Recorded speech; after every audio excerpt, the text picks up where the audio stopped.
souffrances et beaucoup de force et grâce.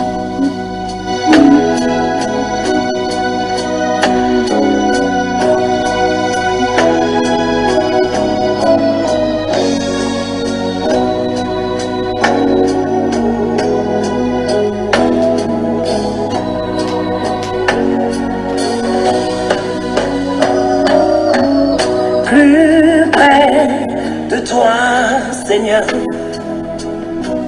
plus près de toi, plus près de toi, Seigneur, plus près de toi, plus près de toi, Seigneur, plus près de toi, Seigneur, plus près de toi, Seigneur, plus près de toi, plus près de toi, plus près de toi, Seigneur, plus près de toi, plus près de toi, plus près de toi, plus près de toi, plus près de toi, oui, plus près de toi, plus près de toi, Seigneur, plus près de toi, Seigneur, plus près de toi, Seigneur, toujours près de toi, plus près de toi, Alléluia, plus près de toi. Nabelema nayo Zambe nanga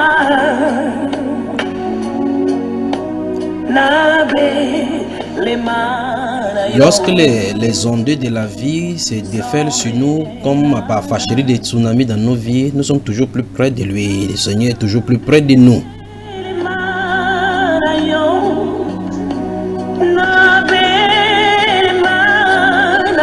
Vous nous prenez à l'instant, vous écoutez La Femme dans la Sainteté, deuxième partie de ces esprits de femmes que nous voyons. Vous êtes dans La Femme dans la Sainteté, installez-vous confortablement.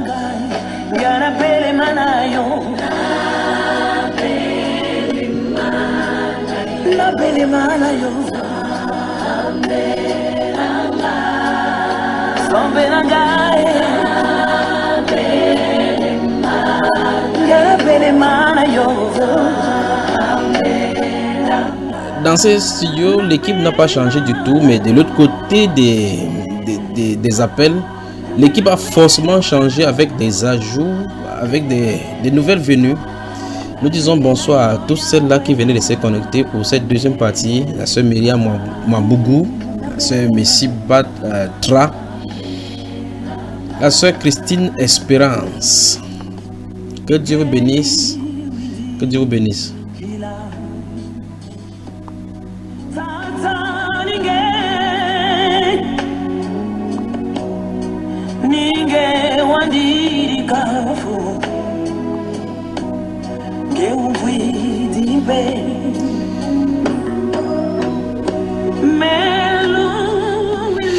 Alors la sœur Suzy Mafogo, je crois que si le Seigneur le permet bien, nous serons du côté des Bafoussam pour quelques jours. Je ne sais pas quel jour, je crois que ce serait bien pour tous ceux qui sont des Bafoussam. Je crois qu'il faut qu'on en découvre, avec les ténèbres qui s'y trouvent, avec le Lakam et tous les autres là. Priez pour nous dans ce sens-là. Alors nous commençons.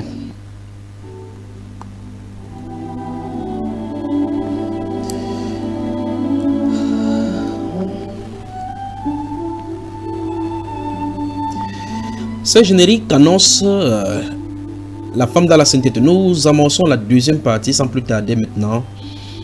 Dans la première partie, nous exploitions le livre de 1 Pierre au chapitre 3. Oui, elles sont belles, oui, toi également, ils sont belles. Nous exploitions 1 Pierre au chapitre 3 et dans ce 1 Pierre chapitre 3, le Seigneur nous montrait effectivement qu'il avait enfoui dans le cœur de la femme, au tréfonds de son cœur, une parure intérieure qui est cachée quelque part. Et nous étions en train de déployer, tout comme la fleur rose découchée,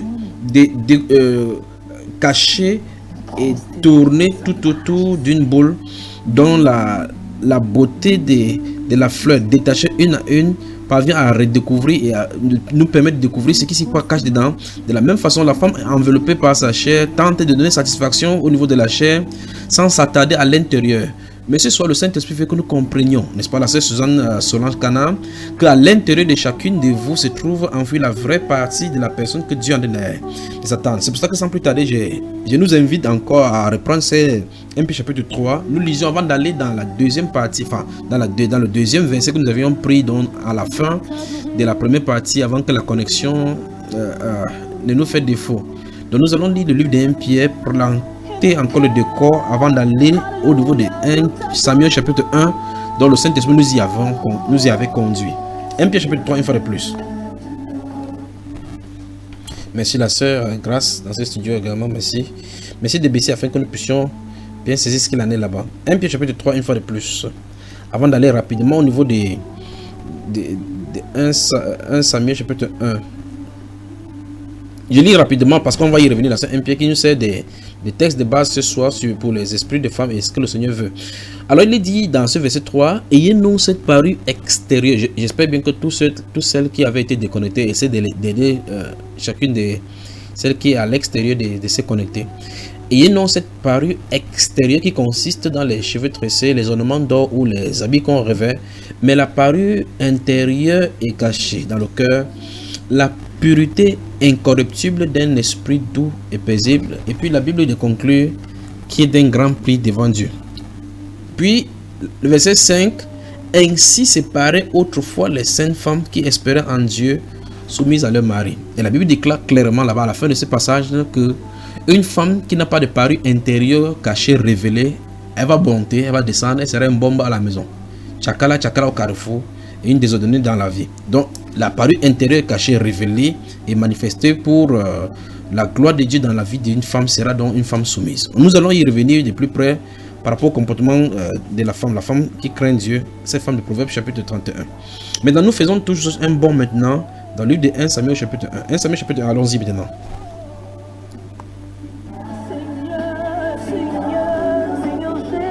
Et recevez le bonsoir de la sœur Grâce qui esquisse derrière cet écran-ci quelque part dedans tout en souriant.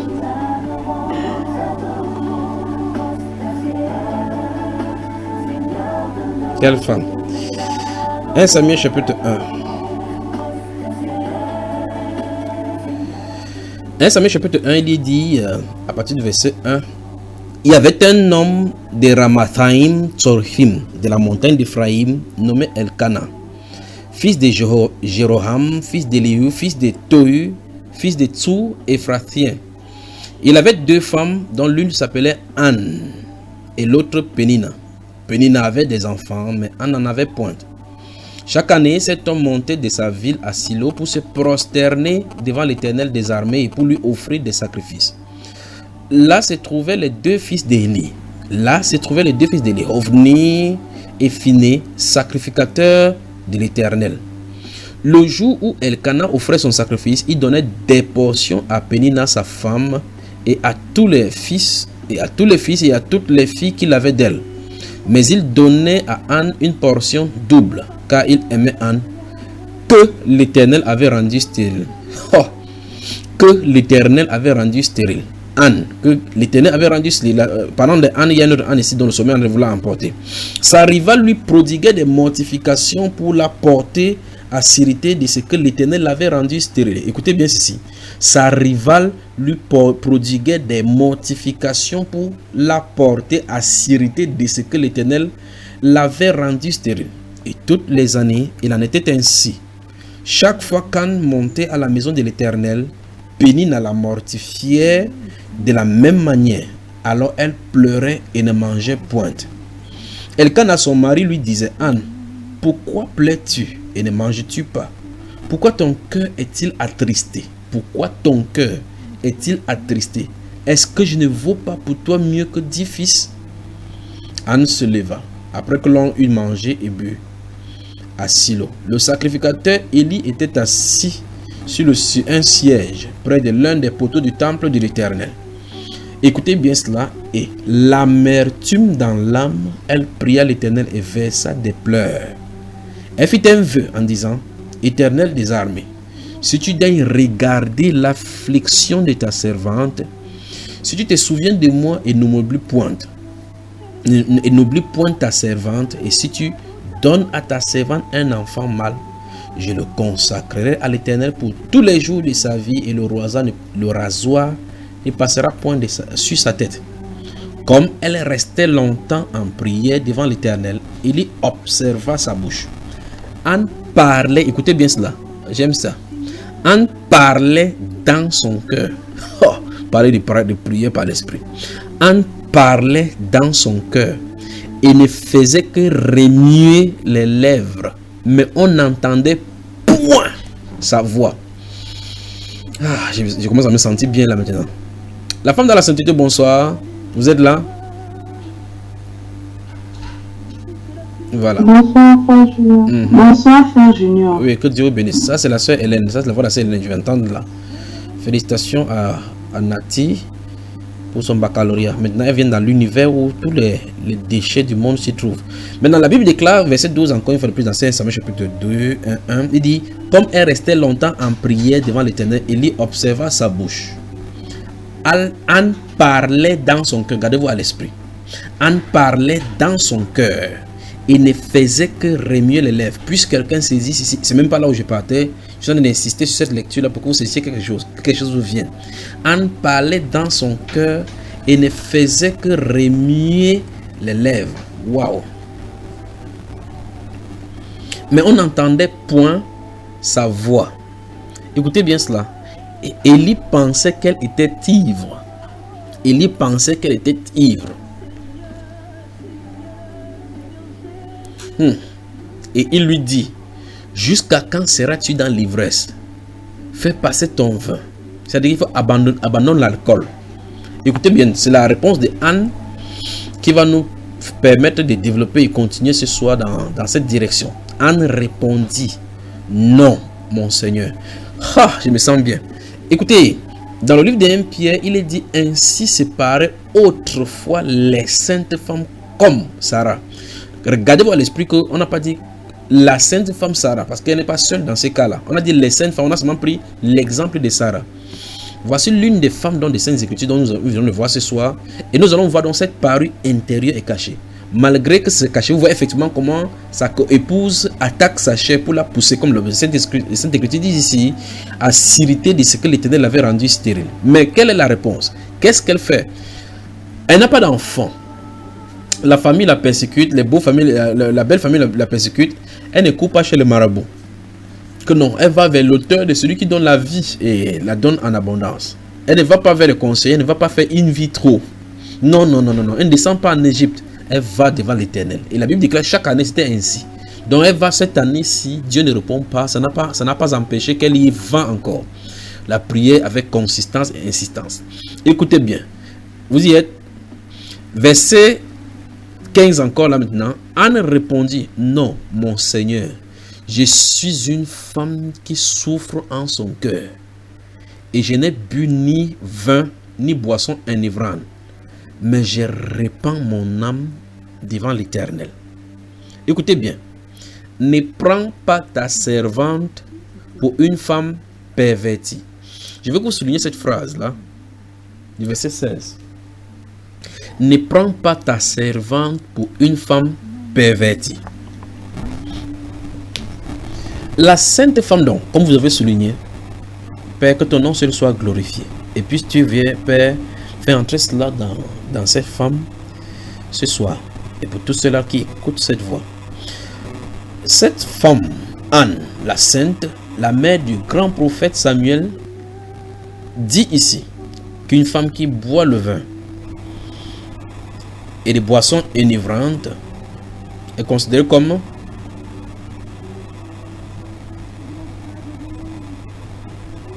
femme ne parle pas ici aujourd'hui.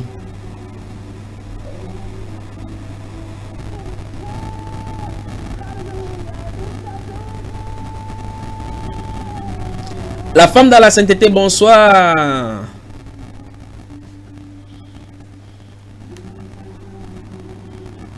Bonsoir, Frère Junior. Bonsoir, Frère Junior. Vous m'entendez très bien, n'est-ce pas? Depuis que je lis, oui. Depuis que je lis là, vous m'entendez, n'est-ce pas? Bonsoir,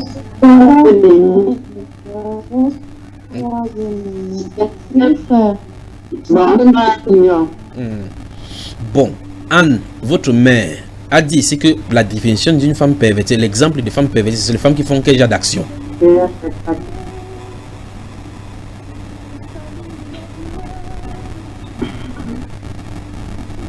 Et boire l'alcool.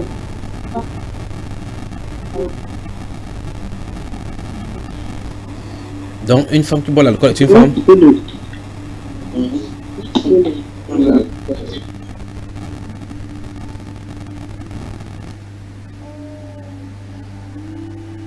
Bon, les femmes, c'est soit sont de les supporter, les femmes qui boivent l'alcool, il n'y a pas de problème. Alors, je continue ici. Mais de toute façon, regardez. Comment? Les parents ont un décalage, frère. Ok, il y a un décalage.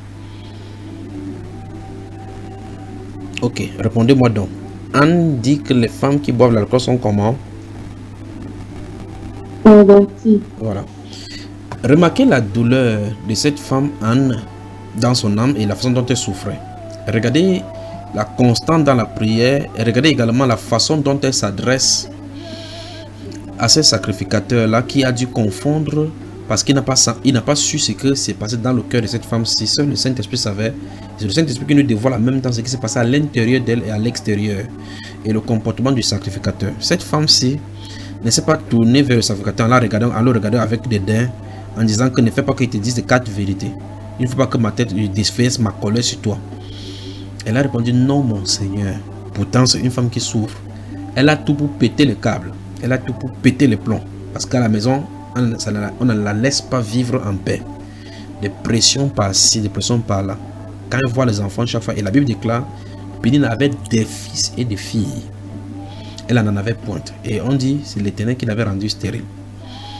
Maintenant, cette femme, c'est la façon dont le sacrificateur, le serviteur de Dieu vient encore mentir sur son nom en plein temps de l'Éternel. Que fait passer ton vin? Alors qu'elle n'a pas bu de vin, regardez bien qu'elle n'a pas réagi avec animosité ni querelle. Elle n'a pas éclaté la voix. Parce qu'en réalité, son cœur est un cœur qui est dévoilé. Elle a la pureté incorruptible à l'intérieur.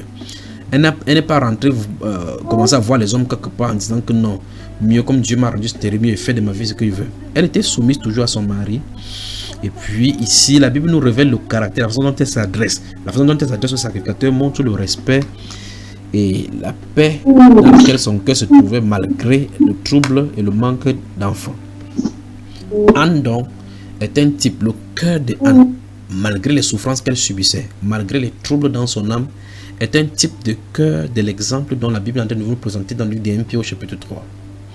Il dit, ayez non cette parure extérieure qui consiste dans les cheveux tressés, les ornements d'or et les habits qu'on revêt, mais la parure intérieure est cachée, la pureté incorruptible d'un esprit, écoutez bien, doux et paisible, qui est d'un grand prix devant Dieu. C'est-à-dire que Dieu tire considération, Dieu considère beaucoup plus ce style de cœur. Alors, mais je vous pose la question, quelle est l'attitude de quelle est votre attitude lorsque vous êtes contraint, vous êtes poussé à bout, soit par votre belle famille, soit par des accusations injustes dans la famille? Comment réagissez-vous? Pouviez-vous prendre position en regardant quelqu'un droit dans les yeux, parlant posant, malgré qu'on est en train d'être accusé? Voilà le test donc de savoir si votre cœur est un cœur paisible, même malgré les accusations. L'aspect dont je vais vous montrer ici, c'est pour vous montrer que cette femme, c'est une femme qui souffre dans son cœur, dans son âme. Et c'est dans ce cœur-là que se trouve l'esprit doux et paisible. Et cette apparence-là, cette parure dont Dieu veut que ça s'extériorise. Et c'est ce qui est à l'intérieur dont Dieu veut que ça se manifeste donc par les actions extérieures du peuple. Parce que dans le livre de 1 Pierre, il est dit qu'en voyant les comportements de cette femme-là, en voyant votre conduite, parce que cette conduite à l'extérieur est dictée par ce qui se trouve à l'intérieur. Maintenant, aujourd'hui, quand les gens portent leurs vêtements, lorsqu'on leur parle, ils disent justement que Dieu ne regarde pas à l'extérieur, Dieu regarde au cœur. Et vous voyez effectivement que le cœur, ou mieux encore l'extérieur, est le reflet de ce qui se trouve à l'intérieur caché. Et donc, cette femme-ci, si elle avait été pervertie par de l'alcool, on pourrait voir cela à l'extérieur parce que l'alcool se trouve en elle. Elle a les soifs de boisson, elle aurait les soifs de boisson, le désir alcoolique. Mais ce n'était pas cela. Au contraire, elle voulait se débarrasser de cette chose qui était sur son cœur, qui pesait sur son cœur. Elle avait soif de rencontrer Dieu. Et elle parlait doucement.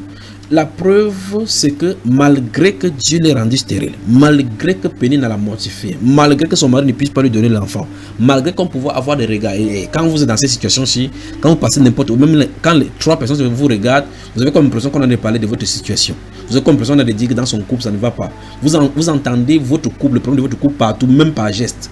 Alors, vous commencez à interpréter et les gens commencent à devenir votre ennemi. Pas qu'en réalité, les gens sont votre ennemi, mais c'est qu'à l'intérieur de vous se trouvent des conflits dont il faut résoudre. Et qui résout le conflit? Jésus-Christ est le porteur donc du fardeau. C'est pour ça que la Bible déclare dans 1 Pierre au chapitre 5 justement qu'on se décharge sur lui de tous nos soucis parce que lui-même prend soin de nous. Et donc cette femme-ci s'est déchargée donc sur Dieu. Mais l'aspect que je vais vous montrer, c'est que malgré que cette femme-ci avait des hurdles, des obstacles dans son cœur, issu des différents problèmes qu'elle rencontrait dans la famille. Et ici, il était question de problèmes de stérilité. Malgré cela, elle n'a pas régné le Seigneur. Malgré cela, elle ne se comportait pas comme une femme animale. Elle n'avait pas de querelle, elle n'avait pas des éclats de voix. Regardez bien la façon dont le sacrificateur est venu l'accuser. Pourtant, c'est une personne qui a de souffrir. Elle avait tout raison. Dans notre siècle, si elle était bassa, a dit 4 mots à cet homme-là avant de demander pardon par la suite. Elle se décharge au point où, à part la suite, va dire, tu sais pas que c'est les 15 minutes de mes 15 minutes de folie me prend. Maintenant, nous allons aborder donc, en pliant donc dans cette direction-là. Nous allons prendre quelques passages, nous allons les lire doucement. Préparez-vous pour celles dont les connexions sont claires et qui n'ont pas de bruit. Vous allez prendre donc des passages, on va lire. Ce sont ces choses-là. Vous voyez qu'on ne peut pas et on ne doit pas le faire. Pour les enseignants qui m'écoutaient maintenant, on ne peut pas et on ne doit pas répondre aux questions vitale de la vie quotidienne dont Dieu veut que les gens vivent dans la vie chrétienne de façon superficielle en disant que telle chose c'est comme ça. Non, on doit aller faire le diagnostic et prescrire donc les remèdes appropriés pour résoudre ces problèmes-ci. Il est question de querelles, des animosités, des jalousies, des murmures, des calomnies et des médisances en milieu chrétien en plein au milieu des femmes et même des frères. Remarquez bien que sur YouTube est exposé la vie des pasteurs. Lorsqu'il est question d'un pasteur, par exemple, qui a couché avec une fille, qu'est-ce qu'on fait? On vient l'exposer tout simplement. Le monde se ricane, les chrétiens se ricanent. Donc pendant que le monde se réjouit du fait que tel pasteur soit tombé, les autres sont en train de réjouir de la même façon. Et c'est un chrétien peut-être qui prend la chose et présente en pleine journée. Pourtant, la Bible déclare que l'amour couvre une multitude de péchés. On devrait plutôt couvrir son amour, ses péchés. Oui, il a péché. Oui, telle personne a fait telle chose. Mais qui est-ce que celui-là qui n'a jamais péché? Si on avait été dans cette génération-là où le Seigneur Jésus avait été là, on dirait la même chose pour des pasteurs qui commettent des exactions et autres là-bas. Ils sont dignes de mort, oui. On pourrait lancer la première pierre. Maintenant, si le Seigneur dit, vous autres, si toi également, tu n'as jamais commis de péché, lance la première pierre. Ou bien encore dit en première nouvelle, va dire à Breaking News que tel pasteur a été arrêté parce qu'il a commis de l'adultère ou bien quoi que ce soit. Quand je vois ces choses-là, je rentre dans ma chambre, chaque fois je prie. Parce que c'est l'église qui est indexée, ce n'est pas ce pasteur. Ce pasteur-là n'est qu'un atome. Il peut mourir là et puis c'est terminé pour lui. Vous voyez? Donc il faut couvrir ces choses-là. Il faut couvrir la multitude là. Alors, c'est pour nous donc l'occasion de dire ici et de réitérer le fait que nous devions répondre aux questions bibliques à la manière biblique et en menant les gens que la parole prenne vie dans le cœur humain. Une femme donc qui vit dans les querelles, comment on fait pour résoudre le problème? Le conseil pour résoudre le querelle ne suffiront pas. Il est question ici, comme je vous ai dit dans la première partie, de prendre le bambou, de les sanctifier, d'aller droit là où les chics se trouvent, creuser, se faire un chemin pour faire extirper ces chics-là qui se trouvent dans le cœur après la querelle. C'est ainsi qu'il faut traiter la chose. Il ne suffit pas de diagnostiquer qu'il y a des chics dans les orteils. Non, non, non. Lorsqu'on a détecté là où les chics se trouvent, lorsqu'on a détecté que les querelles, que cette femme-ci c'est une femme querelleuse, que cette sœur-ci est médisante, que cette sœur-ci elle répand la calomnie ou bien encore la médisance, après avoir diagnostiqué cela, il faut l'aider à s'en sortir. Nous sommes en train d'aller petit à petit pour regarder les attributs tels que la querelle, les médisances, quand est-ce qu'on est querelleuse, quand est-ce qu'il faut faire. Vous voyez qu'il faut qu'on regarde donc d'abord le standard de Dieu. Le standard de Dieu veut que la femme soit une femme qui est calme, douce, réservée, chaste. Voilà le standard de Dieu. Maintenant, à contrario, maintenant, nous retrouvons maintenant, et chacun de nous se manifeste d'une façon ou d'une autre vis-à-vis d'un problème. Il suffit Pour une sœur, par exemple, de rencontrer une difficulté de communication avec de l'autre sœur. Subitement, c'est le blocus qui est fait. Pour d'autres encore, l'un bloque l'autre dans son... Vous appelez, que ce soit Facebook ou des réseaux sociaux, bien encore, on ne salue plus. Si on se rencontre même physiquement, on va faire tout pour esquiver. Sinon, la salutation sera plate comme de l'eau. Qu'est-ce qui arrive? Il y a donc des obstacles dans le cœur. Ces obstacles, le prophète Jérémie dit que ce sont des mottes qu'il faut ramollir cela jusqu'à ce que la parole puisse y entrer et se trouver et se frayer un chemin pour adoucir le cœur.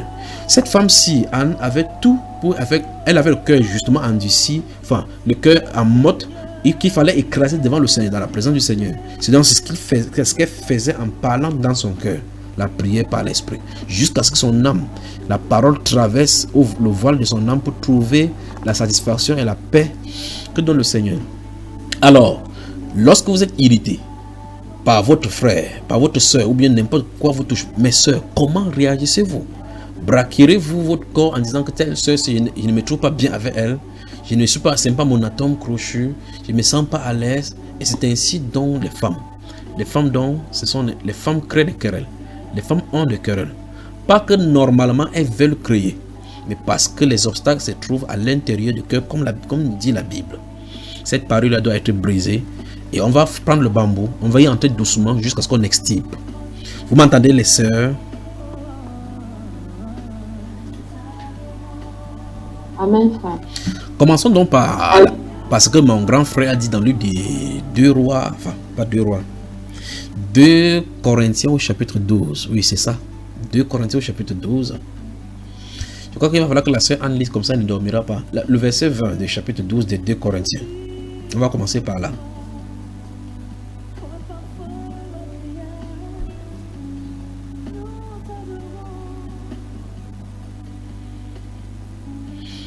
Il suffit seulement qu'on vienne vers vous, on dit, la sœur Anne, tu sais ce que la sœur Yankam a dit de toi. À cet instant-là, même si on ne te dit pas par la suite, tu ne salueras plus Yankam. Pourtant, initialement, c'est ta sœur. Vous savez? Quand je vais au 2 Corinthiens chapitre 12, chapitre 12, pas chapitre 2, ma soeur, chapitre 12. Chapitre 12. Okay. Le verset 20 d'abord, ma soeur.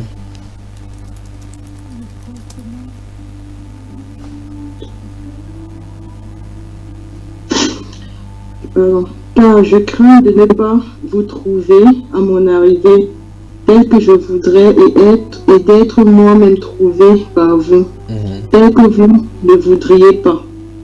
Je crains de trouver des querelles, de la jalousie, des animosités, des cabales, des médisances, des calomnies, de l'orgueil, des troubles. Qu'est-ce que mon grand frère dit, ma soeur, toi qui as lu?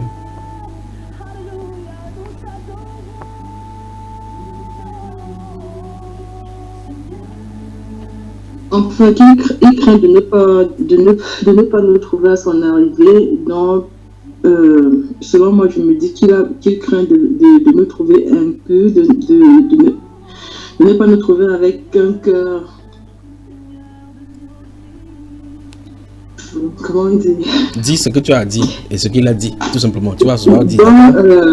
Qu'il craint de ne pas nous trouver comme des vases d'honneur, quoi. Peut-être parce que nous sommes remplis de jalousie, de cabale et de médisance. Voilà. Je veux que tu cites les attributs des choses qui dit qu'il craint de trouver cela au milieu d'eux. Allons-y, relis encore d'abord normalement le verset 20 du chapitre 12 des 2 Corinthiens. Relis d'abord. Car je crains de ne pas vous trouver à mon arrivée tel que je voudrais et d'être moi-même trouvé par vous tel que vous ne voudriez pas.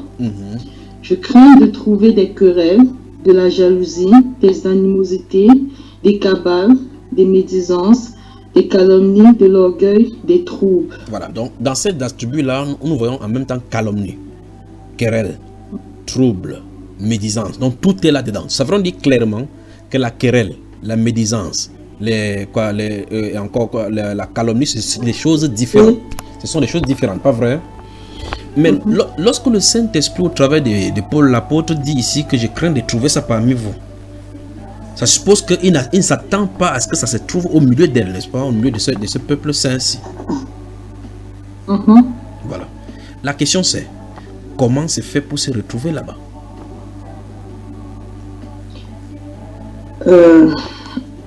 C'est déjà qu'on n'a pas, moi je me dis c'est quand on n'a pas vraiment peut-être l'amour du prochain, ou alors peut-être quand on est, il y a des gens que bon, quand on est confronté à un problème et je sais pas comment on dit ça quoi, et quand on n'arrive pas à, je sais pas. Bon, maintenant, on va essayer de voir l'une des choses que... Dans les Saintes Écritures, c'est terrible. Dans les Saintes, je ne sais pas combien de temps on va mettre sur ce thème-ci. Nous voulons voir donc ces calomnies, les attributs de calomnie, mais je veux que vous regardiez la source. La source doit se retrouver dans le cœur. Et on dit, le Saint-Esprit nous a présenté que la solution serait que la parure intérieure et cachée se manifeste. Et comment ça va se manifester? Parce qu'il dit qu'il a caché à l'intérieur. Quand quelque chose est caché, comme Dieu dit par exemple qu'il a caché l'or, regardez là où on trouve l'or. Pour que les gens, il y a des gens, des centaines de milliers de personnes qui meurent dans des fosses pour creuser de l'or. Or, ils creusent de l'or pour avoir quelques petites miettes qu'ils arrêtent dans les mains. Quelqu'un va creuser peut-être 100 mètres sous terre. Au péril de sa vie. Souvent, il y a des écroulements de terrain, des glissements de terrain qui frappent et ensevelissent des gens. Des centaines de familles qui meurent comme ça. En RDC, c'est monnaie courante. Du côté de la Chine, c'est encore grave. Au sud du Cameroun, encore, et à l'est, c'est grave. Pour ceux qui cherchent ces objets précieux. Dieu a de façon prédestinée mis les choses précieuses dans le sous-sol pour que l'homme y trouve. Et tout ça sont des prophéties par rapport à tout ce qu'il a fait pour nous et ce qu'il veut faire pour nous. Dieu donc met l'or dans la boue et met cela dans les profondeurs de la terre pour que l'homme y souffre avant d'aller trouver. Et on souffre, regardez bien toute la terre qu'on va écarter dans les montagnes pour prendre une petite bout, une petite or. À quoi ça sert? Pour mettre sur les oreilles. Après un temps, il nous dit dans l'écriture maintenant que ne vous revêtez pas de cette or là. Donc finalement on souffre, donc pour faire quoi avec cela? Qu'est-ce que je veux dire? Regardez très attentivement le temps qu'on met pour pouvoir trouver ces choses-là. Or, l'or donc qui est précieux, qui brille, se trouve enfui à l'intérieur de la terre qu'il faut creuser. Dieu donc dit ici que la parure intérieure est cachée à l'intérieur. À l'intérieur, c'est précieux devant lui. Il faut donc creuser. Il faut donc écarter la terre. Après qu'on a pris tout ce qui était dans la boue là-bas, il faut nettoyer pour c'est parfait afin d'être présenté à notre Seigneur sans tache ni ride. Maintenant, pour la dernière fois, nous parlions des anniversaires. Vous avez parlé de l'origine de toutes ces choses-là. Je vais vous faire état d'une situation. Et je ne sais pas si vous connaissez l'histoire des 3 passoires de Socrate, le philosophe dans la Grèce antique. Au moins, vous qui avez fait philosophie, pour les gens qui ont fréquenté là, on dit que les longs crayons, vos crayons ne se coupent jamais, vous continuez à fréquenter. Même si vous êtes marié, vous faites 4 enfants, vous dites que mes amis sont dans les masters. Moi, il faut qu'ils montent au moins jusqu'à doctorat. Quand il y a le doctorat, tu dis que tel qui était même dernier de la classe est devenu docteur, il faut qu'il soit professeur. Continuez toujours comme ça. Mais dans la Grèce antique, il se trouvait un homme rempli d'une haute sagesse, d'une haute réputation de sagesse qui était nommé Socrate. Et tous ceux qui ont fait philosophie le connaissent. Vous connaissez l'histoire du temple de Delphes où il a écrit connaître la célèbre pensée démoniaque du serpent de Delphes. Vous connaissez l'histoire de Socrate, n'est-ce pas? Et principalement l'histoire des 3 passoires. Je vais prendre cette histoire, c'est parce que ça meuble exactement ce que nous sommes en train de vouloir voir. Qu'est-ce qui s'est passé avec Socrate? Il y a quelqu'un qui est venu un jour le voir et lui a dit: Monsieur, je veux toute votre attention. Vous me voyez, n'est-ce pas? Quelqu'un est venu, et quand on va finir ça, on va aller dans les Saintes Écritures. Et pendant que, si vous avez lu les Saintes Écritures, notamment dans le livre des Proverbes et dans le livre des Ecclésiastes, quand je vais raconter l'histoire des passoires, vous allez voir effectivement qu'en réalité, la Bible en parle d'une certaine façon, dans plusieurs angles. Donc quelqu'un est venu lui dire, et c'est comme ça que ça commence. Quelqu'un est venu lui dire un jour: sais-tu ce que je viens d'apprendre sur ton ami? Vous avez vu ça, frère, ma soeur? Donc voici comment quelqu'un est venu vers lui. Il dit: est-ce que tu sais, en langage simple, est-ce que tu as appris ce que ton ami a fait? Ou bien encore tu as suivi ce qui est celui que tu considères comme ton ami? Est-ce que tu sais même qui il est véritablement? Donc, est-ce que tu sais ce que ton ami a dit? Tu sais ce qu'il a dit de toi? Si tu dis ce qu'il a dit, tu ne dois même plus le saluer. Vous pensez que le but de cette chose-là, c'est quoi? Quel est le but que quelqu'un vienne vers toi pour te parler du nom d'une autre personne qui est chère à toi, à qui vous étiez en paix jusque-là? Notez 1 Corinthiens chapitre 13, verset 1 à 7. L'amour ne soupçonne point le mal, ainsi de suite. On va y entrer. Merci la sœur Elena. Je ne sais pas si la sœur Reine est là, la spécialiste de la lecture des forums. La sœur Reine est là. Oui, je suis là. J'espère que tu ne dors pas, n'est-ce pas? On ne sait pas si vous avez mis votre caméra, vous avez ouvert votre caméra. Vous me voyez, n'est-ce pas? Non, je ne dors pas, monsieur. Je suis là. Vous me voyez? Ok, donc la sœur... Ok, merci beaucoup. Alors donc, j'ai dit donc le principe des 3 passoires, ou bien les 3 passoires, le test des 3 passoires, vous pouvez lire cela, vous pouvez avoir cela n'importe où, en tapant seulement les trois passoires des Socrates. Pendant que vous en devez suivre, là vous pouvez taper et vous pouvez voir cela devant vous. Alors donc, cet ami-là est venu donc voir, ce monsieur est venu voir Socrate un jour, donc il lui dit que sais-tu ce que tu viens d'apprendre sur ton ami. Avant de continuer n'importe quoi, je veux que vous gardiez bien les réponses de Socrate. Avant de continuer n'importe quoi, Socrate lui a dit que un instant, avant que tu me racontes tout cela, j'aimerais te faire passer par un test très rapide. Ce que tu as à me dire, l'as-tu fait passer par le test des 3 passoires? Le monsieur a dit que 3 passoires, que 3 passoires. Il n'a jamais entendu parler qu'il y ait un 3 passoires, comme l'autre avait dit qu'il n'a jamais entendu qu'il y ait un Saint-Esprit. Il dit non, pas vraiment. Je n'ai pas vu la chose. Enfin, non. Vous avez moi, mes soeurs. Donc Socrate lui dit, est-ce que tu as fait passer cela dans le test des 3 passoires? Il dit les 3 passoires. Socrate dit oui. Il dit avant de raconter toutes sortes de choses sur les autres. Vous avez moi, je veux que vous me suivez très attentivement. Socrate dit avant de raconter toutes sortes de choses sur les autres, il est bon de prendre le temps de filtrer ce que l'on aimerait dire. Vous avez moi, n'est-ce pas? Voilà, ma soeur Carole, merci beaucoup. Il dit qu'il est bon de prendre quoi? Du temps de filtrer ce que l'on aimerait dire. C'est ce qu'il appelle le test des 3 passoires. La première passoire est celle de la vérité. Écoutez bien, la première passoire est celle de la vérité. Donc il y a 3 passoires, c'est-à-dire que 3 tests de niveau par rapport à tout ce qu'on doit raconter. J'espère que vous m'entendez. La première passoire donc c'est la vérité. Ça consiste à poser la question à personne. Avant que tu me dises ce que tu as dit, est-ce que tu as vérifié que ce que tu veux me raconter est vrai? Vous avez moi. Merci beaucoup ma soeur. Merci à la soeur Suzanne Canal. Je crois que merci pour vous toutes qui est en train de poster cela sur votre chaîne, sur la chaîne. Et pour ceux donc qui vont écouter, si vous m'écoutez sur Bamba Eba, vous pouvez également nous contacter et poser des questions également. Pour ces liens, si vous pouvez les avoir en tapant sur Google, je crois que le test des 3 passoires, quelque chose des 3 passoires de Socrate, vous allez l'avoir. Donc alors il y a 3 dans le niveau des tests. Lorsque quelqu'un vient vous voir pour raconter des choses sur votre ami ou sur n'importe qui, premier test, le test de vérité. As-tu vérifié que ce que tu veux dire est vrai? C'est la première chose. Le monsieur a dit non, pas vraiment. Je n'ai pas vu la chose moi-même. Je l'ai seulement entendu dire. Alors maintenant, la question c'est, si tu as entendu dire, est-ce que tu es sûr que le message que tu as relayé est vrai? Nous voyons chaque fois sur les réseaux sociaux aujourd'hui, et ça, nous faisons cela. Nous faisons tout cela. Un message vient, vous vilipendez cela partout. En relayant le message, si le message est faux, vous avez contribué à relayer un faux message.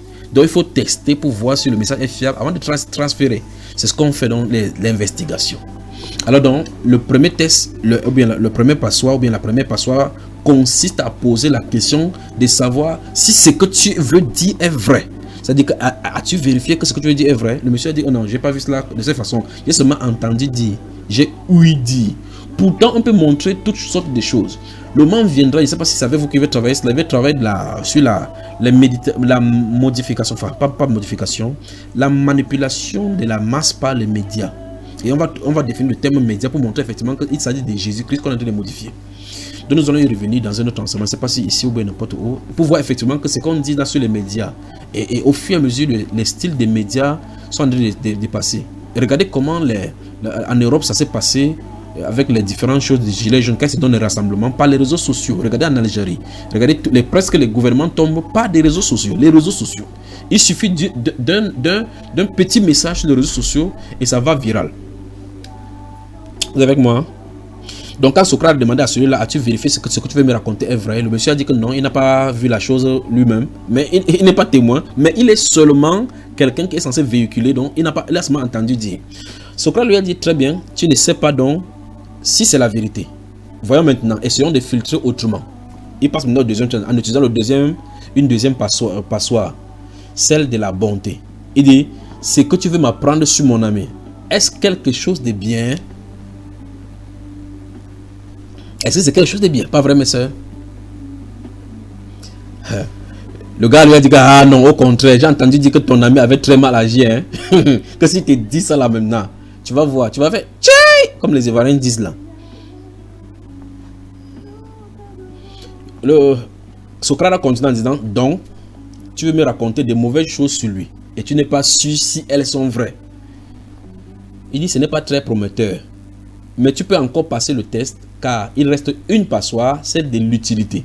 Puis il lui pose la question, est-il utile que tu m'apprennes ce que mon ami aurait fait?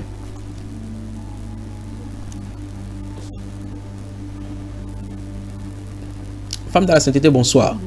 Donc il y a trois tests, il y a trois passoires. Première chose, la vérité. Quand je vais finir, je vais pointer quelqu'un là-bas, vous allez me réitérer ce qu'il dit, le test des trois passoires de Socrate. Vous allez me dire en quoi consiste cela.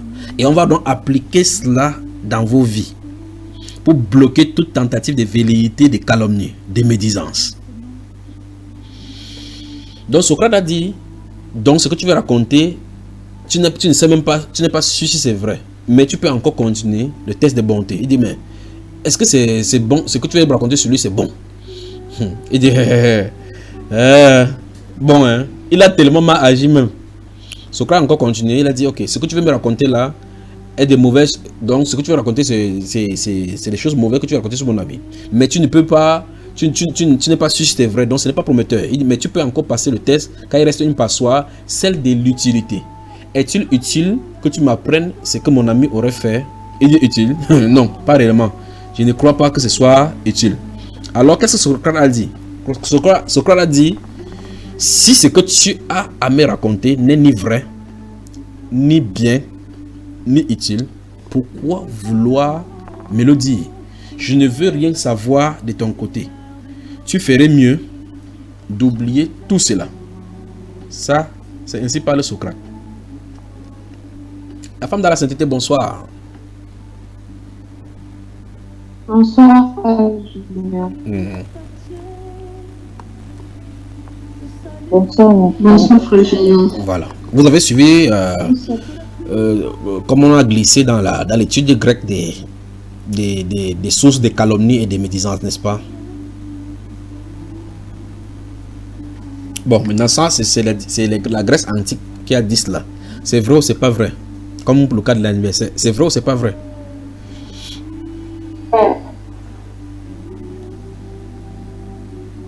Ok. Maintenant, c'est vrai. Voilà.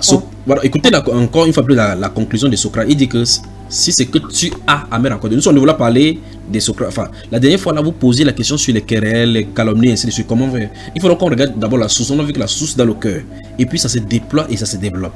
Il dit donc que si ce que tu as à me raconter n'est ni vrai, ni bien, ni utile, pourquoi vouloir le dire? Et puis il conclut qu'il ne veut rien savoir de son côté.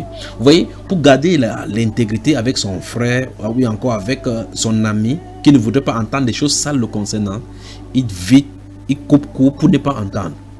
Alors, toute médisance et toute calomnie doit être coupée à la source pour que ça ne touche pas nos oreilles. Vous pouvez noter cela. Donc vous devez couper court, couper rapidement toute personne qui vient à vous pour raconter quelque chose qui ne respecte pas ces trois critères, qui n'est ni vrai, ni bien, ni utile. Et j'ajouterai maintenant à ces trois passoires et à ces conclusions que, et comme on va voir, que ça doit être vrai et bien et utile pour vous toutes. Et toi qui en train de raconter, et la personne qui en train d'écouter, et la personne dont il est concerné. Si ce n'est pas bien pour toi, pour vous trois ensemble, de telle enseigne que pendant que tu es en train de parler, si la personne pointe, tu ne changes pas de sujet de conversation, il faut arrêter ce que tu fais. Vous m'avez suivi, mes soeurs là. Donc la soeur Elena se réunit avec la soeur Anne. Ils sont en train de parler de la soeur Charlotte Mbachou. La soeur Charlotte Mbachou fait éruption comme ça. L'autre dit subitement, la soeur Anne change de bruit. Il dit que, comme il te disait pour le marché là, vous voyez effectivement qu'il y a un problème. Alors que Charlotte, si tu dis ce que Charlotte a fait derrière ton dos, c'est maman et le monde est méchant. Tu dis, hein? Quoi? Dis-moi. Il dit que l'autre jour, elle est subitement, elle fait entrer. Je t'ai dit que le marché là, le marché central a pris feu. Les pompiers sont venus là-bas. Donc vous voyez effectivement que quelque chose ne va pas. Maintenant, si tu fais comme ça par la suite, Charlotte ne quitte pas la scène, vous allez vous séparer. Cette personne, ce qui a entendu que Charlotte a fait telle chose sans savoir de quoi il est question, a déjà stigmatisé la Charlotte. N'est-ce pas, mes soeurs? Amen. Au sorti de cet enseignement sur la calomnie et ou bien encore les querelles, si entre vous, ça s'est trouvé des calomnies, si entre vous, ça s'est trouvé des murmures, si entre vous, ça s'est trouvé des médisances, vous avez eu à dire à midi de quelqu'un, appelez-vous les unes les autres et réglez ces problèmes-ci. Sinon, je vous tiendrai pour responsable devant le Seigneur le jour-là. N'allez pas vous cacher dans la chambre pour dire que j'ai demandé pardon à Dieu, c'est terminé. Si vous aviez fait cela, appelez les unes les autres et réglez le problème. Et que dès maintenant, si quelqu'un t'appelle que oh, ma soeur vient, j'ai le news pour toi. Tu dis que quoi? Tu connais tel? Oui. Tu dis que allons-y, il passe d'abord le passoire, premier passoire. C'est vrai ce que tu as vérifié? Donc, pour ceux de YouTube qui cherchent les grands nombres de vues, laissez-les faire ce qu'ils ont à faire. Mais pour vous, nous marchons dans la sainteté. Souvenez-vous, femmes dans la sainteté. La Bible déclare dans le livre de 1 Pierre que soyez saints dans toute votre conduite. Donc, lorsque quelqu'un est en train de venir vers vous pour parler, posez la question, est-ce que cette conduite, c'est une conduite sainte? Est-ce que ce que nous voulons faire là... Oui, c'est qui? C'est la sœur Anne. Oui, la sœur Anne, parle-nous. En fait, quand on essaie souvent d'utiliser les trois passoires, ça apporte aussi beaucoup de problèmes. Ça fait en sorte que les gens s'éloignent souvent de nous, quoi. J'ai constamment ce genre de problème, quoi. Explique-nous. Donc, c'est quand quelqu'un vient me raconter un truc et puis parfois je me demande est-ce que c'est vrai, est-ce que tu as les preuves de ce que tu dis. Donc, ce genre de truc, quoi, ça m'apporte, ce qui fait en sorte que j'ai pas d'amis, quoi. C'est souvent, généralement, à cause de ce genre de trucs, quoi. Bon, tu penses donc que en tout cas, tu as dit que tu n'as pas d'amis, mais tu penses que quelqu'un qui viendrait te raconter des choses sur les gens à longueur de journée est un ami? Lorsque cette personne se quitte pour aller vers une autre personne, tu sais ce qu'il te raconte sur toi? Non, c'est justement ça, frère Junior, parce que c'est pas un ami et tout le temps écouter ce genre de trucs, ça fatigue aussi souvent l'esprit, quoi. Donc... Tu as des problèmes, on va important encore le problème pour mettre sur toi. Exactement. Alors maintenant, quand quelqu'un vient vers toi et dit ah, ma soeur, tu as vu telle personne, tu dis que tu tires la chatte, attends, il met bien marcher pour entendre. Tu finis d'entendre pendant que la personne passe, ses yeux parcourent la maison. Après, il voit l'assiette là-bas au sol, il voit le sol là-bas. Quand il quitte pas maintenant chez la soeur Elena, je sors comme ça de chez la soeur Anne. Elle est sale jusqu'à. Il ne savait pas que la femme est sale comme ça. Elle est venue avec quelque chose chez toi, sortir avec une autre chose. Voilà donc la calomnie. D'accord? On va parcourir la Bible, vous allez lire quelque chose, vous serez abasourdi parce que vous allez lire les Saintes Écritures. Vous êtes fatigués, les sœurs? Non, frère. Que le Seigneur vous bénisse. Le test des trois passoires. La sœur Reine, y a-t-il des choses les gens qui réagissent sur le forum? S'il y a des gens qui réagissent, tu peux lire.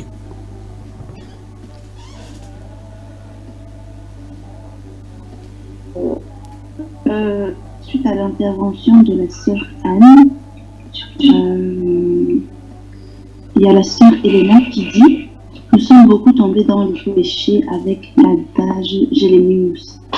Il y a la sœur Carole qui dit « Ma sœur, quand on est vrai, ce sera très difficile qu'on te supporte.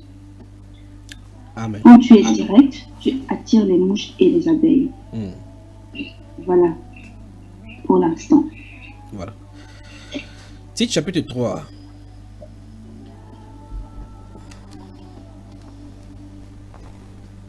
Que notre Seigneur Jésus vous bénisse. Là, je ne sais pas si la sœur Audrey est là.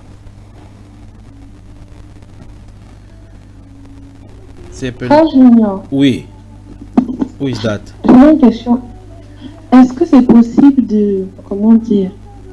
d'être contaminé en fait par la médisance sans le voir? Non. En fait, ne t'inquiète pas. La révélation du siècle montre que WhatsApp et les réseaux sociaux, c'est les sources de contamination des fausses nouvelles. Pas vrai?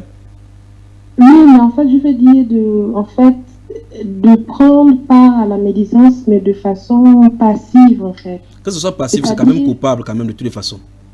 Oui, mais si on vient parler de quelqu'un, par exemple, là, tu as pris l'exemple de 2 sœurs. Oui. Si une sœur vient parler d'une autre sœur, et que cette sœur-là, bon, elle ne la connaît pas vraiment, et qu'elle essaye de couper court, Oui. mais que l'autre insiste en disant non, je vais juste cacher le nom. Et que non, elle dit, par exemple, ça la soulage, ça la libère d'un poids, sauf que le poids qu'elle a libéré, ça vient en toi. Mais si ma soeur, c'est la soeur Annabelle, n'est-ce pas? Oui. Et puis le grand donc sur ces points-ci principalement avant d'avancer. Donc nous avons ici une soeur par exemple qui vient te raconter. Et dit ma soeur, je vais te dire quelque chose, mais je vais taire le nom de la personne. Quand cette personne, l'autre caractère de calomnie et de médisance, c'est encore plus grave que le premier, que de citer le nom. Parce que lorsqu'on cite le nom, ça isole la personne et ça identifie la personne. C'est une personne.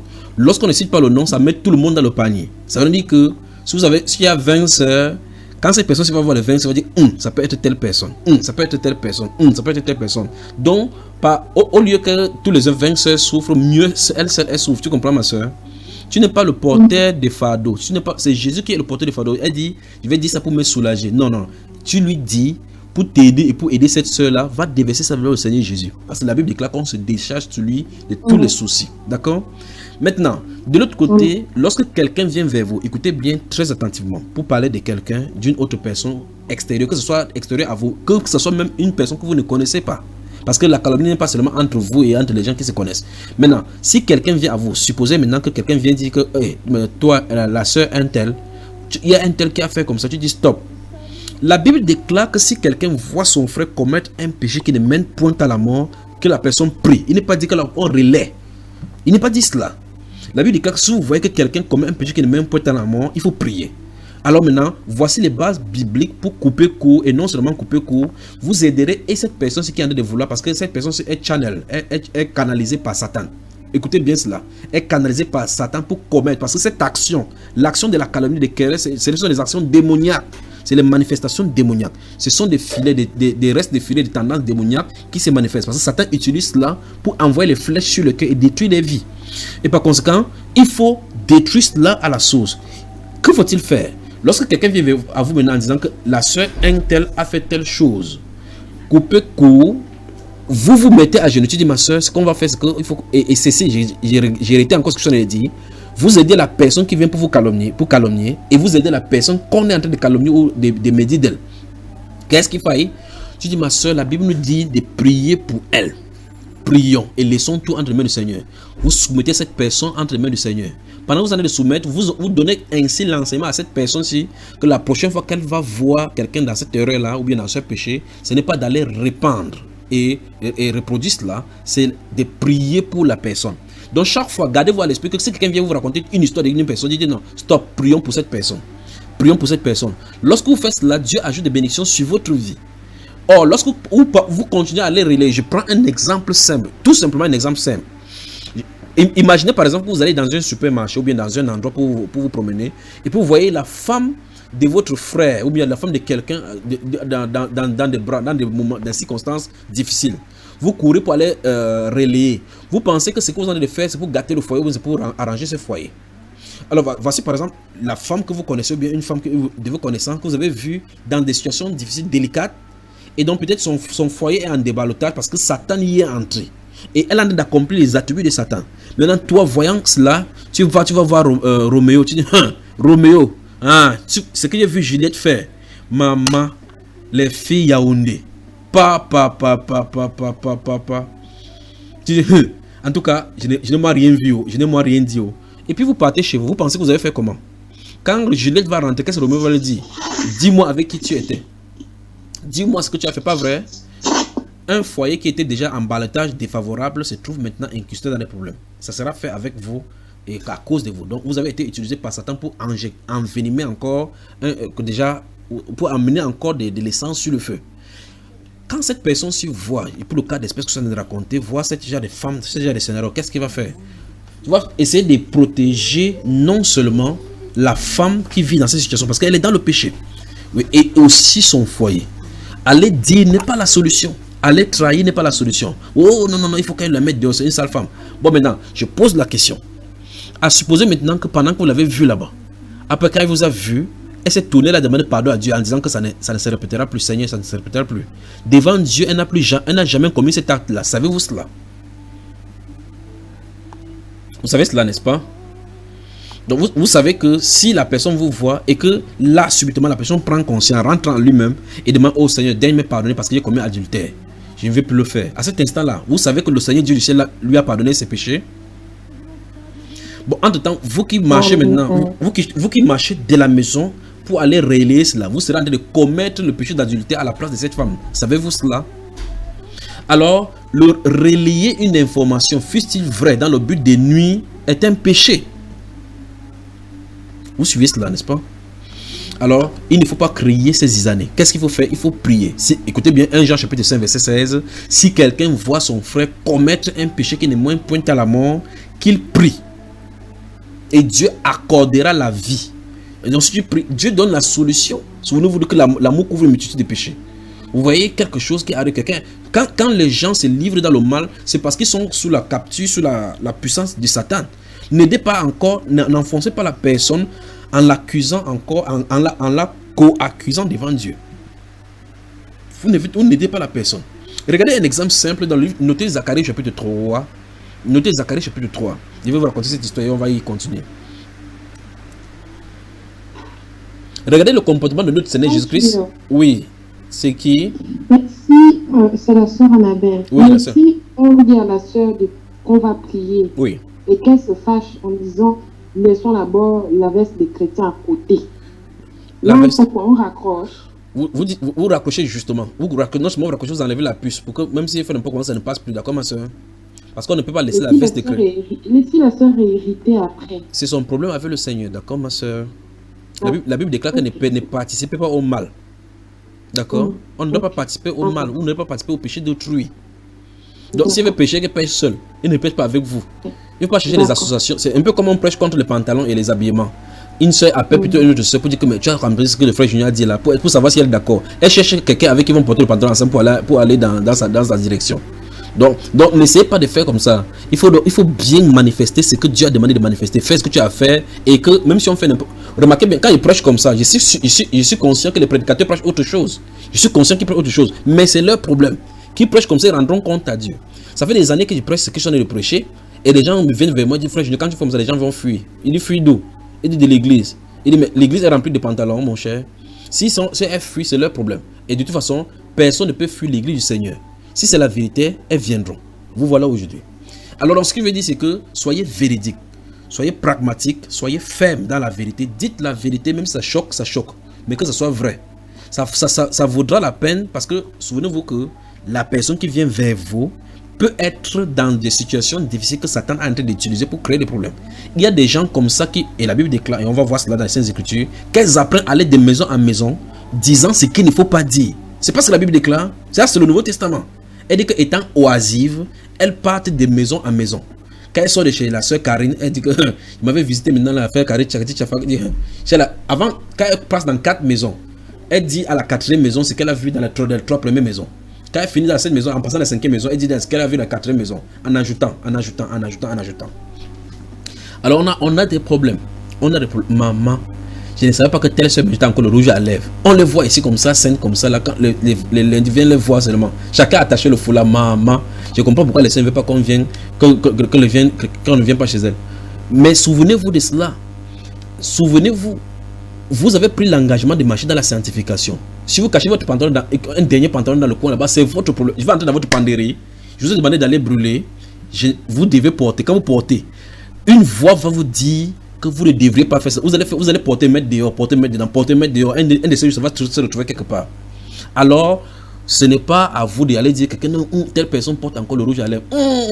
Toi, le premier jour que tu as écouté, toi aussi tu vas enlever. Donc, vous voyez qu'il faut que la parole fasse son chemin. Quand c'est la parole qui convertit, on ne peut plus reconvertir ça autrement. Les gens commencent à tomber lorsqu'on est en train de faire des choses par imitation. Lorsqu'on n'a pas privé et qu'on n'a pas compris l'essence de la chose. Quand vous avez compris que c'est le Seigneur qui vous a amené à ce niveau-là, vous ne pouvez pas quitter parce que vous quittez le Seigneur. C'est pour ça qu'il faut éviter le conformisme. Si vous êtes dans le conformisme, vous aurez des problèmes. Mais si vous marchez en suivant les pas de Christ, en suivant la voie de Dieu, la Bible déclare les saintes paroles de notre Seigneur Jésus-Christ, il est orgueilleux. Donc il faut qu'on marche dans les saintes paroles. Si c'est les saintes paroles de Christ que vous allez trouver, personne ne peut rien vous dire. Mais si vous êtes dans le conformisme, un de ces jours, quelque chose ne va pas vous arranger, vous allez aller dans un autre groupe. Quelque chose ne va pas vous arranger dans ce groupe, vous allez aller de groupe en groupe. La femme dans la sainteté, bonsoir. Bonsoir. Voilà. Bonsoir, frère. Donc, gardez-vous à l'esprit. Bonsoir, frère. Gardez-vous à l'esprit de ne pas marcher en suivant la voie du péché. Ne participez pas au péché d'autrui et ne faites pas des réunions secrètes de KGB pour pouvoir vivre dans le péché. Quelqu'un vient en vous en rapportant le nom d'autrui, dit ma chère, stop. C'est pour cela que la Bible déclare dans le livre de Hébreux chapitre 3, il dit que personne d'entre vous, il dit exhortez, allons là-bas. Hébreux chapitre 3. Je crois que dans la première partie, j'en ai lu cela dans le livre d'Hébreux chapitre 3. Regarde ce que la Bible déclare. Voici ce qu'on doit plutôt faire.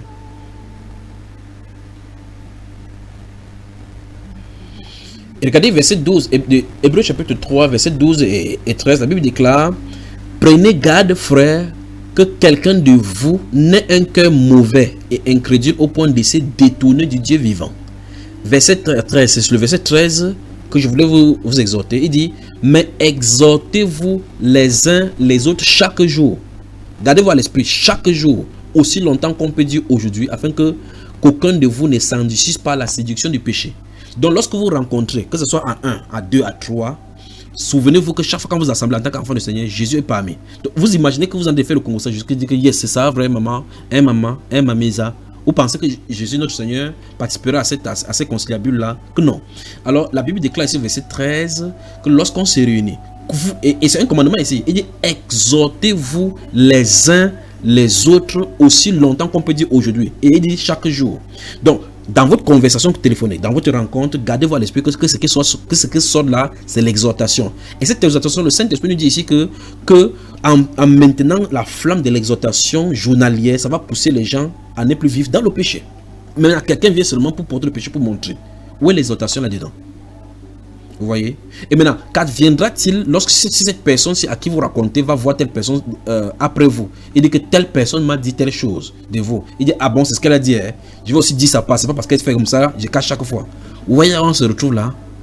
Pas étonnant que mon frère dit dans le livre de 2 Corinthiens chapitre 12, là où nous avons lu à l'entrée ici, verset 20, qu'il craint de venir trouver des cabales, des querelles, des animosités, des divisions, des médisances, des calomnies. On ne doit pas trouver cela au milieu chrétien. Pas vrai, mes sœurs?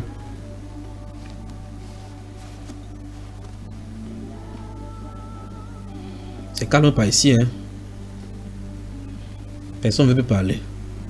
Je crois que c'est mieux qu'on entre dans les prophéties alors maintenant.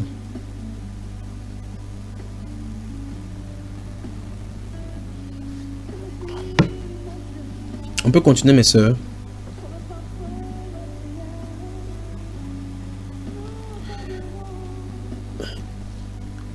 Allons-y dans le livre de Jacques, de l'apôtre Jacques. Voyons quelques petites choses là. Comme vous avez ouvert le livre d'Hébreux, allons-y tous dans Jacques. Les femmes sont là, j'ai comme l'impression qu'ils parlent maintenant à moi, mais peut-être elles m'ont abandonné ici en disant qu'ils bavardent beaucoup. Vous êtes là, les sœurs? Ah bah.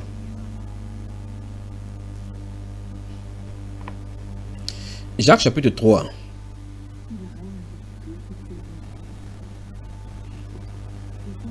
Je n'entends personne parler ici. C'est pas c'est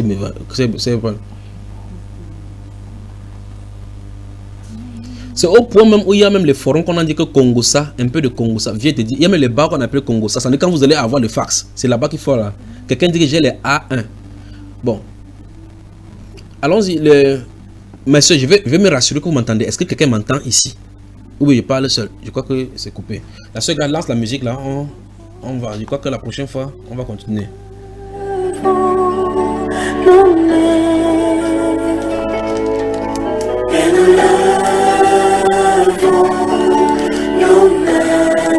voulons t'adorer et nous levons nos mains et le cœur, alléluia, nous t'adorons.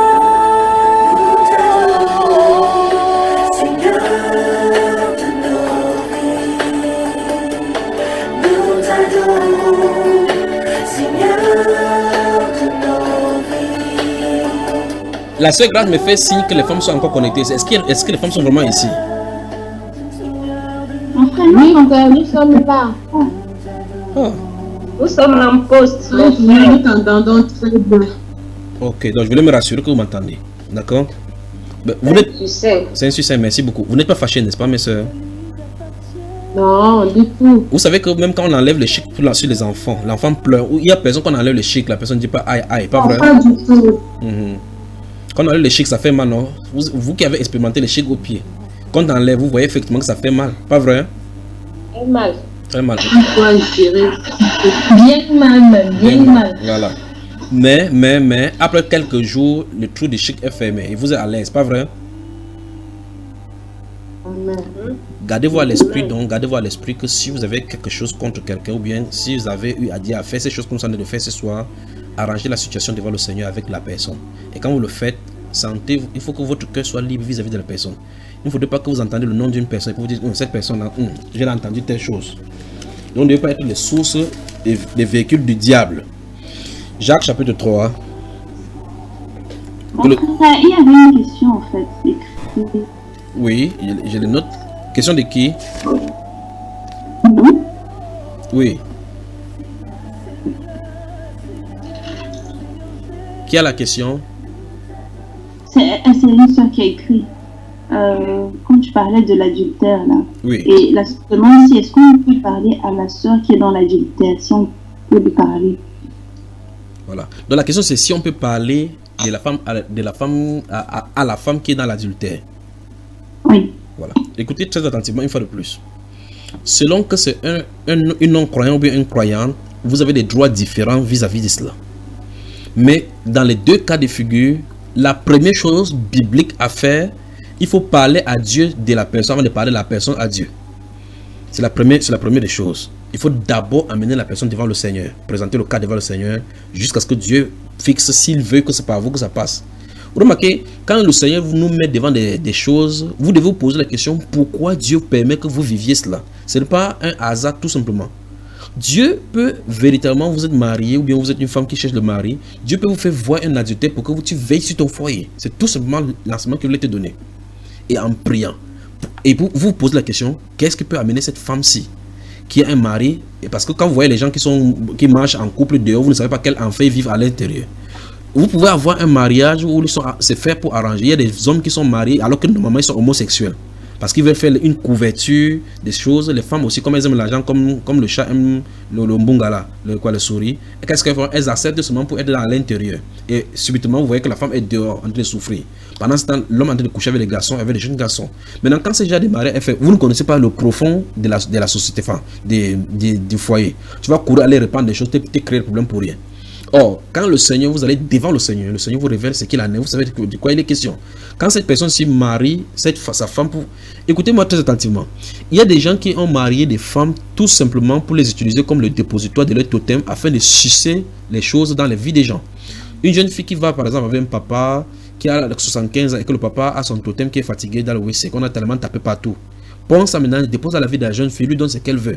Et maintenant cette jeune fille-là, sachant que le papa ne peut plus rien faire au lit, commence à aller coucher avec les jeunes garçons de part et d'autre. Je crois que vous avez suivi le témoignage de Mélissa.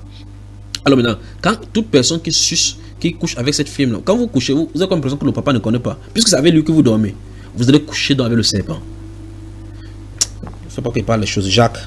Donc, avant d'aller résoudre le problème des gens, vous pouvez. Et une des choses encore. Je vais vous dire quelque chose. Il y a des problèmes spécifiques dont les gens spécifiques sont censés gérer cela. Supposez par exemple que dans un foyer, les anges déchus aient décidé dans le monde des ténèbres des conseils dans une assemblée délibérée avec la majorité absolue de 2 tiers voté que on va se déferler sur le foyer par exemple des Asseto Aïdara. Ils délèguent 400 démons là-bas. Et puis tu vois le mari de Asseto Aïdara dans les problèmes, tu dis que il faut qu'il parle lui parler.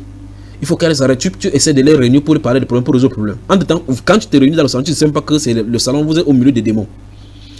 Quand tu rentres chez toi, on dit on envoie 2 délégations chez toi qui va aller nous dire ce qu'il y a là. Dans ton propre foyer, le feu arrive là-bas. C'est pour ça qu'avant de mettre le doigt quelque part et la bouche, le soupape là, pour ouvrir quelque chose, comme les motos de Yamaha, il faut faire attention. Sinon, vous pouvez comme ça, vous dites que vous résolvez le problème qui est là-bas, ça vient sur vous. Alors, c'est très important. D'où la nécessité d'abord d'aller devant Dieu avec les problèmes des gens. D'abord, c'est ce que Christ notre Seigneur faisait.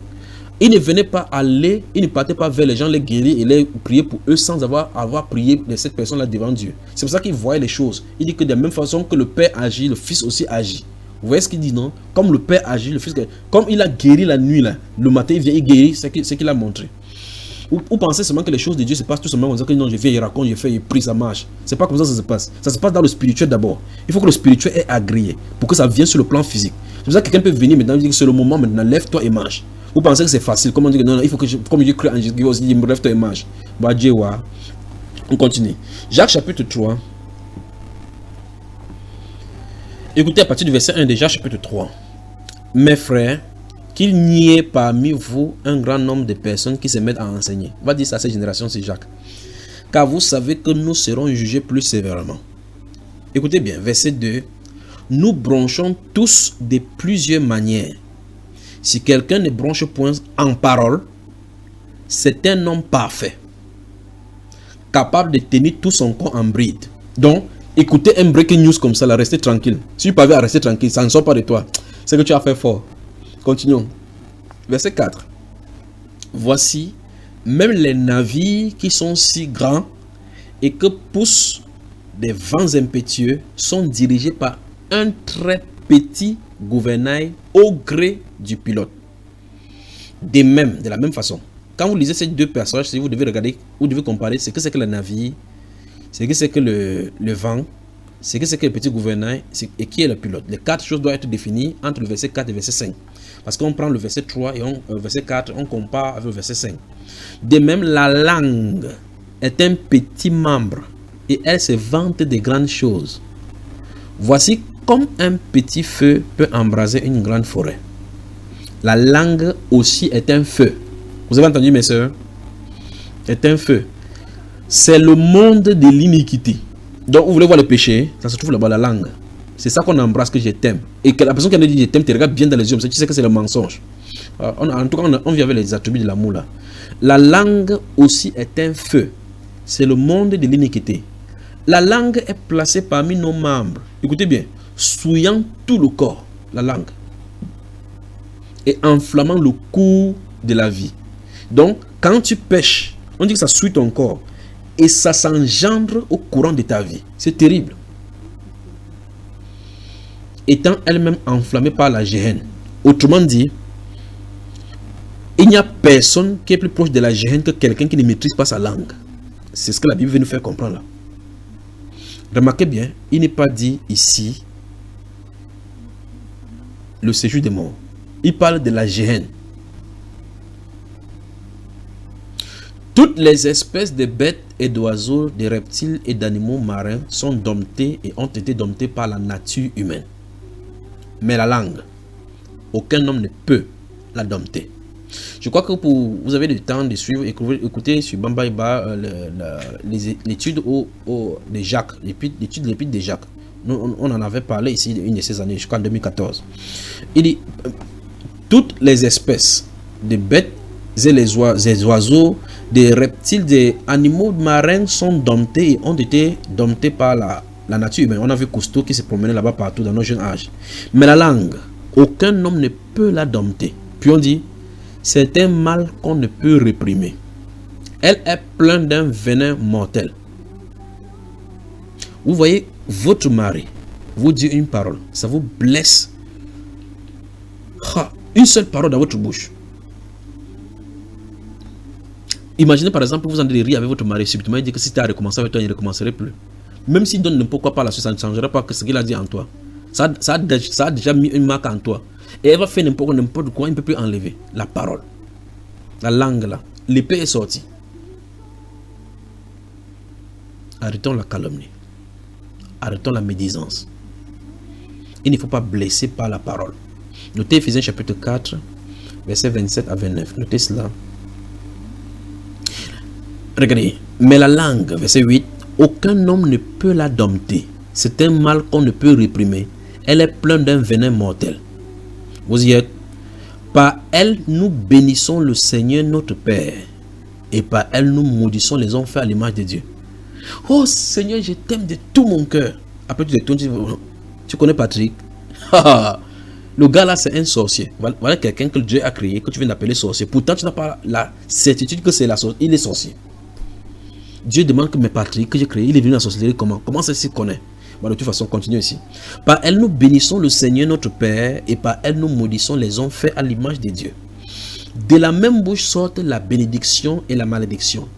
Il ne faut pas, mes frères, qu'il en soit ainsi. Je veux que vous notez le verset 10.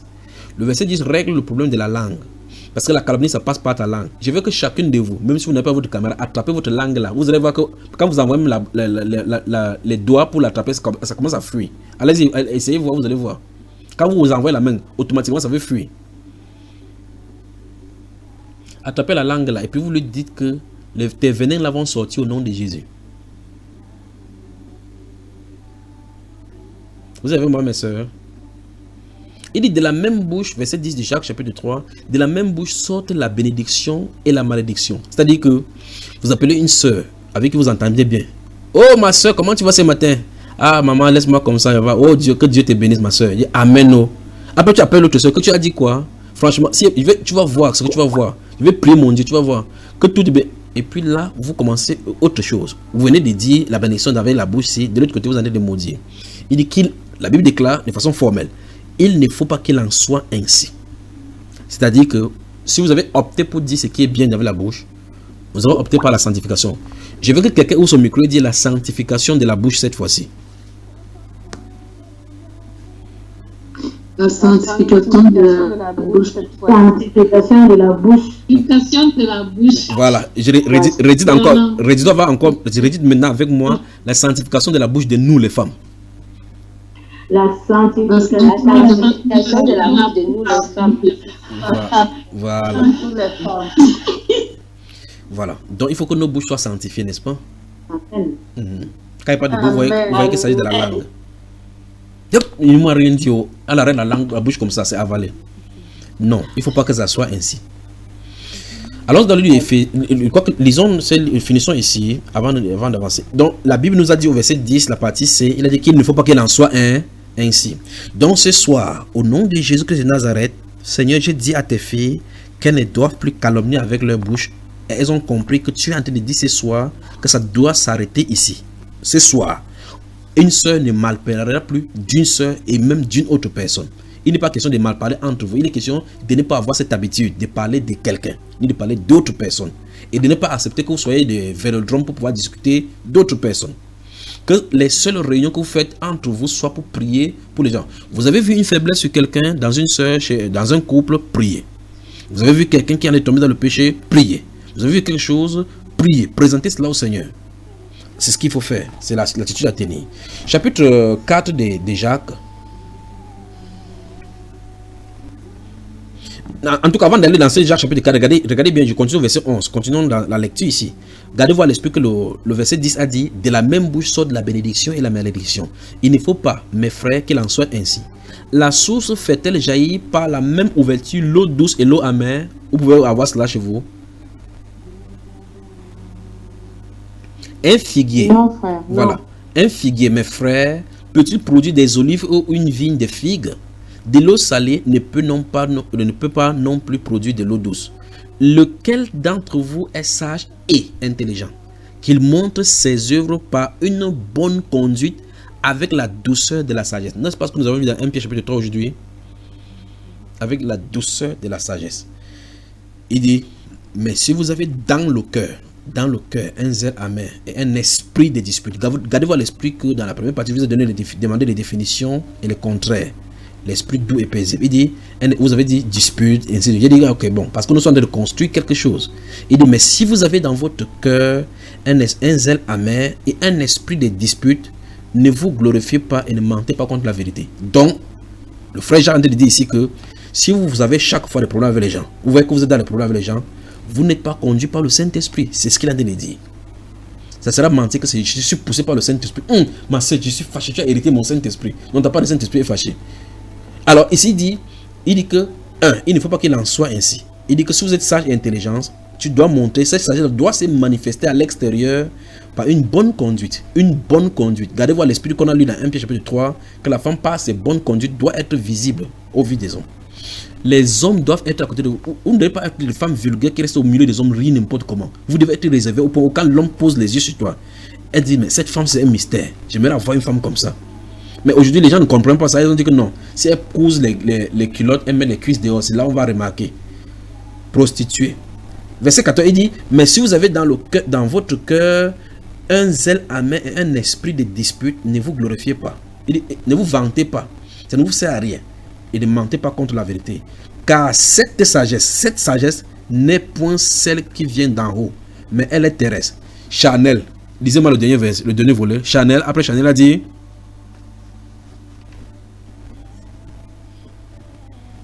diabolique. Encore. Diabolique. Encore. Diabolique. Encore. Diabolique. Diabolique. Maintenant, si vous prenez ce verset-là depuis le derrière en montant encore, je dis ce verset 15 là de Jacques chapitre 3, il dit clairement, regardez-moi bien maintenant, je vous aime mes soeurs, je vous aime.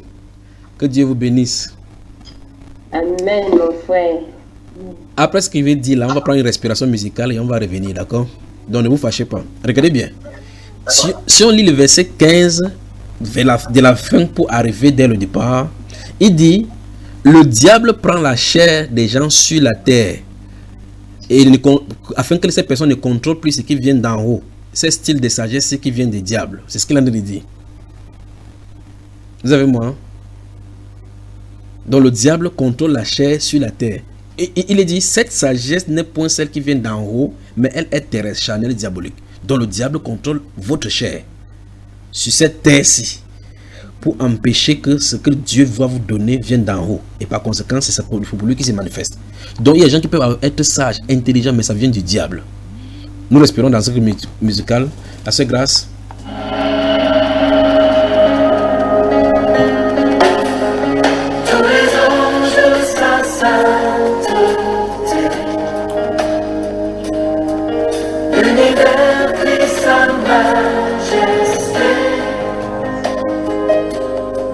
Chantons gloire et puissance, force et louange à l'agneau immolé, à l'agneau immolé. Les ténèbres ont reculé. Voilà. Merci la sœur Grâce, En quelques lieux que vous nous écoutez, vous êtes une femme, souvenez-vous, je n'ai pas quelque chose contre vous, mais nous devons prêcher la parole droitement. Parce que nous devons nous parfaire ici sur terre jusqu'à ce que le Seigneur Jésus-Christ vienne pour nous chercher. Et par conséquent, nous devons marcher, comme mes précédents frères ont dit, dans toute notre conduite, nous devons être saints et irréprochables, garder dans cette façon-là jusqu'à la venue de notre Seigneur. Et par conséquent, si vous entendez cette voix et que cette voix vous énerve, soit vous cassez votre ordinateur ou vous n'écoutez plus jamais. Ou mieux encore, vous continuez, sachant que si vous fuyez, vous allez rencontrer cela dans les Saintes Écritures. Parce que c'est les Saintes Écritures que nous puisons. Et nous puisons ce soir, et nous allons le lire dans les Saintes Écritures, Jacques au chapitre 3, qui dit clairement que le diable contrôle nos désirs charnels, nos plaisirs charnels, pour soumettre ses pensées à nous et que nous croyons que ces pensées-là est la sagesse. Maintenant, nous prenons le livre d'Éphésiens au chapitre 4 dont j'ai donné tout à l'heure. Où est la sœur Audrey là? Je crois que elle a là les contractions. Je suis là, mon frère. Jacques chapitre 4, ne bouge pas ton micro. Vérifie que ton micro ne soit pas en train de frotter sur ton habit. Verset 27 à 29. Qu'est-ce que ça dit?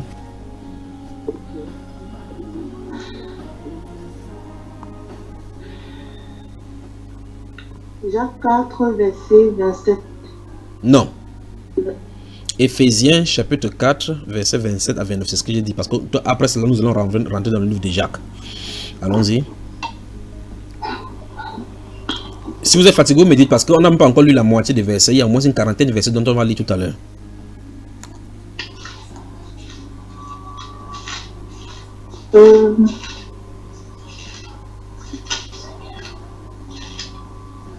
Éphésiens 4, verset 27 à 29. Et ne donnez pas accès au diable. Que celui qui dérobait ne dérobe plus, mais plutôt qu'il travaille en faisant de ses mains ce qui est bien, pour avoir de quoi donner à celui qui est dans le besoin. Qu'il ne sorte de votre bouche aucune parole mauvaise, mais s'il y a lieu, quelques bonnes paroles qui servent à l'édification et communique une grâce à ceux qui l'entendent. Amen. Amen. La Bible déclare que celui qui ne travaille pas, qu'on travaille, on donne à celui qui n'en a pas. Mais il y a des gens, donc, parlant de la calomnie, qui va donner à Elena, aller publier sur Facebook, qui va donner à Bachou, aller publier par ici. Bon, maintenant, c'est même pas le temps ici pour parler de ces choses, mais le verset 29 dit, écoutez bien, qu'il ne sorte de votre bouche. C'est un commandement ici. Qu'il ne sorte, et Jacques, lui, il a dit, on a dit tout à l'heure au verset 10 là-bas, qu'il ne faut pas qu'il en soit ainsi. Il dit qu'il ne sorte de votre bouche aucune parole mauvaise. Qu'il ne sorte, ça ne doit pas sortir. Qu'il ne sorte de votre bouche aucune parole mauvaise. Puis il dit, s'il y a lieu, parce qu'en fait, quelqu'un peut rester comme ça, il n'a pas de bonnes paroles. Si tu n'as pas de bonnes paroles, tu fermes ton tuyau d'échappement. C'est ce qu'il a dit là. S'il y a lieu, quelques bonnes paroles qui communiquent une grâce et servent à l'édification de ceux qui l'entendent. Donc, ça veut dire, je ne sors pas la parole de ma vie. Il y a quelqu'un qui a ouvert le micro et puis se disait, vous voulez me faire que je quitte ce soir, il ne quitte pas. Vous allez fuir ce soir si vous le dites. On ne peut pas laisser ça à milieu chrétien. Il faut que ces choses, problèmes soient résolus. N'est-ce pas? Vous êtes d'accord avec moi, non? Voilà. Alors donc, mon grand frère dit ici, dans ce livre d'Éphésiens, chapitre 4, verset 29, il dit qu'il ne sort de votre bouche aucune parole mauvaise. Mais s'il y a lieu, quelques bonnes paroles. Vous voyez? Quelques bonnes paroles qui communiquent, ça sert à l'édification et qui communiquent une grâce à ceux qui l'entendent. Donc, pour rien au monde, je ne dirai pas quelque chose qui va blesser mon semblable. Parce que les paroles s'envolent et trouvent leur refuge dans le cœur et dans les pensées. Et vous ne pouvez plus effacer cela. Vous ne pourrez plus. Votre mari peut vous taper comme ça. Un jour, vous oubliez même que non, il m'avait même tapé. Mais si tu dis seulement une parole blessante. Et il n'y a rien de plus terrible que quelqu'un qui t'aime ou bien que tu aimes qui te blesse avec les paroles comme ça. Imaginez par exemple que initialement vous étiez une fille qui était sexy avec une bonne taille. Et qui dit que regarde-moi comment tu es tomtolo comme l'éléphant de la Côte d'Ivoire. Vous voyez comment vous allez avoir. Vous avez commencé à dire que quoi? Il a fait des méprends, il m'a utilisé maintenant comme j'ai accouché son enfant, je suis devenu maintenant ses pots de fleurs. En tout cas, ne me fais pas parler. J'attends les hommes. J'attends que Dieu m'envoie chez les hommes. On arrive là-bas. Alors, donc, le frère Paul dit ici qu'il ne sorte de notre bouche. Je veux qu'on garde ceci. Jacques l'a dit dans le livre de Jacques chapitre 3, verset 10. Il a dit qu'il ne faut pas qu'il en soit ainsi. Donc, ça ne doit pas être. Il ne faut pas qu'il en soit ainsi. C'est pour ça que Paul l'apôtre a dit dans 2 Corinthiens chapitre 12, verset 20, qu'on a lu à l'entrée ici. Il dit qu'il craint de trouver cela. Il ne faut pas qu'il y ait cela. Il ne faut pas qu'il y ait cela. Au chapitre 5 de ce même livre d'Éphésiens, sur les 10 premières parties, il dit que ça ne doit même pas se nommer au milieu des saints. Alors, ici donc, on doit seulement communiquer ce qu'il blesse. Souvenez-vous que vous serez poussé à bout par des gens qui vont, pour que tu dises quelque chose. Vous savez, quand on était petit, on faisait la compétition des insultes. C'est terrible comme Satan peut agir. On insultait comme ça, on voulait voir qu'il y a plus d'insultes qui fait mal. Quand on y pense ces choses-ci. On t'insulte comme ça, parce qu'on te dit qu'il peut t'insulter comme ça, on te vend à 5 francs, on n'achète pas. Spécialiste au point où on reconnaît que le Baganté, les fils de Baganté, les filles Bafa ont la bouche. Regardez comment on dit. Regarde comment on essaie de stéréotyper et cartographier une tribu. On dit que les filles Bafa, il fait. Tu entends un Bassa, il dit que. Non, laissons le Bassa encore pour le blanc, laissons les grâce comme ça. Les Baganté. Vous entendez une fille Baganté, elle dit une bête que tu vas où. Elle appelle un homme caca. Que le caca parle à qui? Donc, un être humain est caca. Que le caca aussi parle ces choses-ci à qui? Que tu m'as cheveux fumé, que regarde comment elle est là-bas. Donc, et quand elle te fait comme ça sort comme la mitrailleuse. Alors, vous remarquez donc que la Bible déclare que ça ne faut pas, il ne faut pas que ça soit ainsi. De telle sorte que quand quelqu'un, un ami vient voir, il dit que tu as vu la fille là, oui, c'est elle qui veut prendre pour femme. Il dit c'est qui? C'est Baganté. Après, il dit que viens de côté, il te dire quelque chose. Tu connais bien la fille Baganté. C'est où tu parles là. C'est le feu que tu cherches comme ça chez toi. Elle peut t'insulter au carrefour comme ça du matin jusqu'au soir, elle ne se fatigue pas. La personne dit, hein, les Baganté, oui. Oh, c'est pas le Baganté, c'est que c'est les caractéristiques de cette tribu-là. C'est pas le bouche qui cause problème. C'est que quelque chose se trouve là-bas que Satan a envenimé et entretenu pendant des années, pendant des millénaires. On a pris ça comme coutume. Il n'y a aucune tribu qui fondamentalement est mauvaise. Parce que Dieu a dit dans les Saintes Écritures qu'il a mis quelque chose de paru caché dans les femmes. Vous voyez, vous prenez une femme du centre ici au Cameroun, on dit que non, cette femme-là, elle cherche des problèmes jusqu'à. Elle aime qu'on les tape. Donc finalement c'est créé à la maison. Donc quand tu le tapes avant que elle sait que tu l'aimes. C'est que j'ai des couples qu'on va vivre là maintenant. Il faut que les cicatrices, tu la tapes bien et dis waouh, c'est très bien. Alors on a des problèmes. Les coutumes des peuples sont démoniaques. Il faut donc qu'on arrive donc au niveau où on va rentrer dans la sainteté. Qu'est-ce qu'est-ce? La sainteté, il dit quoi? La pureté incorruptible d'un esprit doux et paisible qui est d'un grand prix devant Dieu.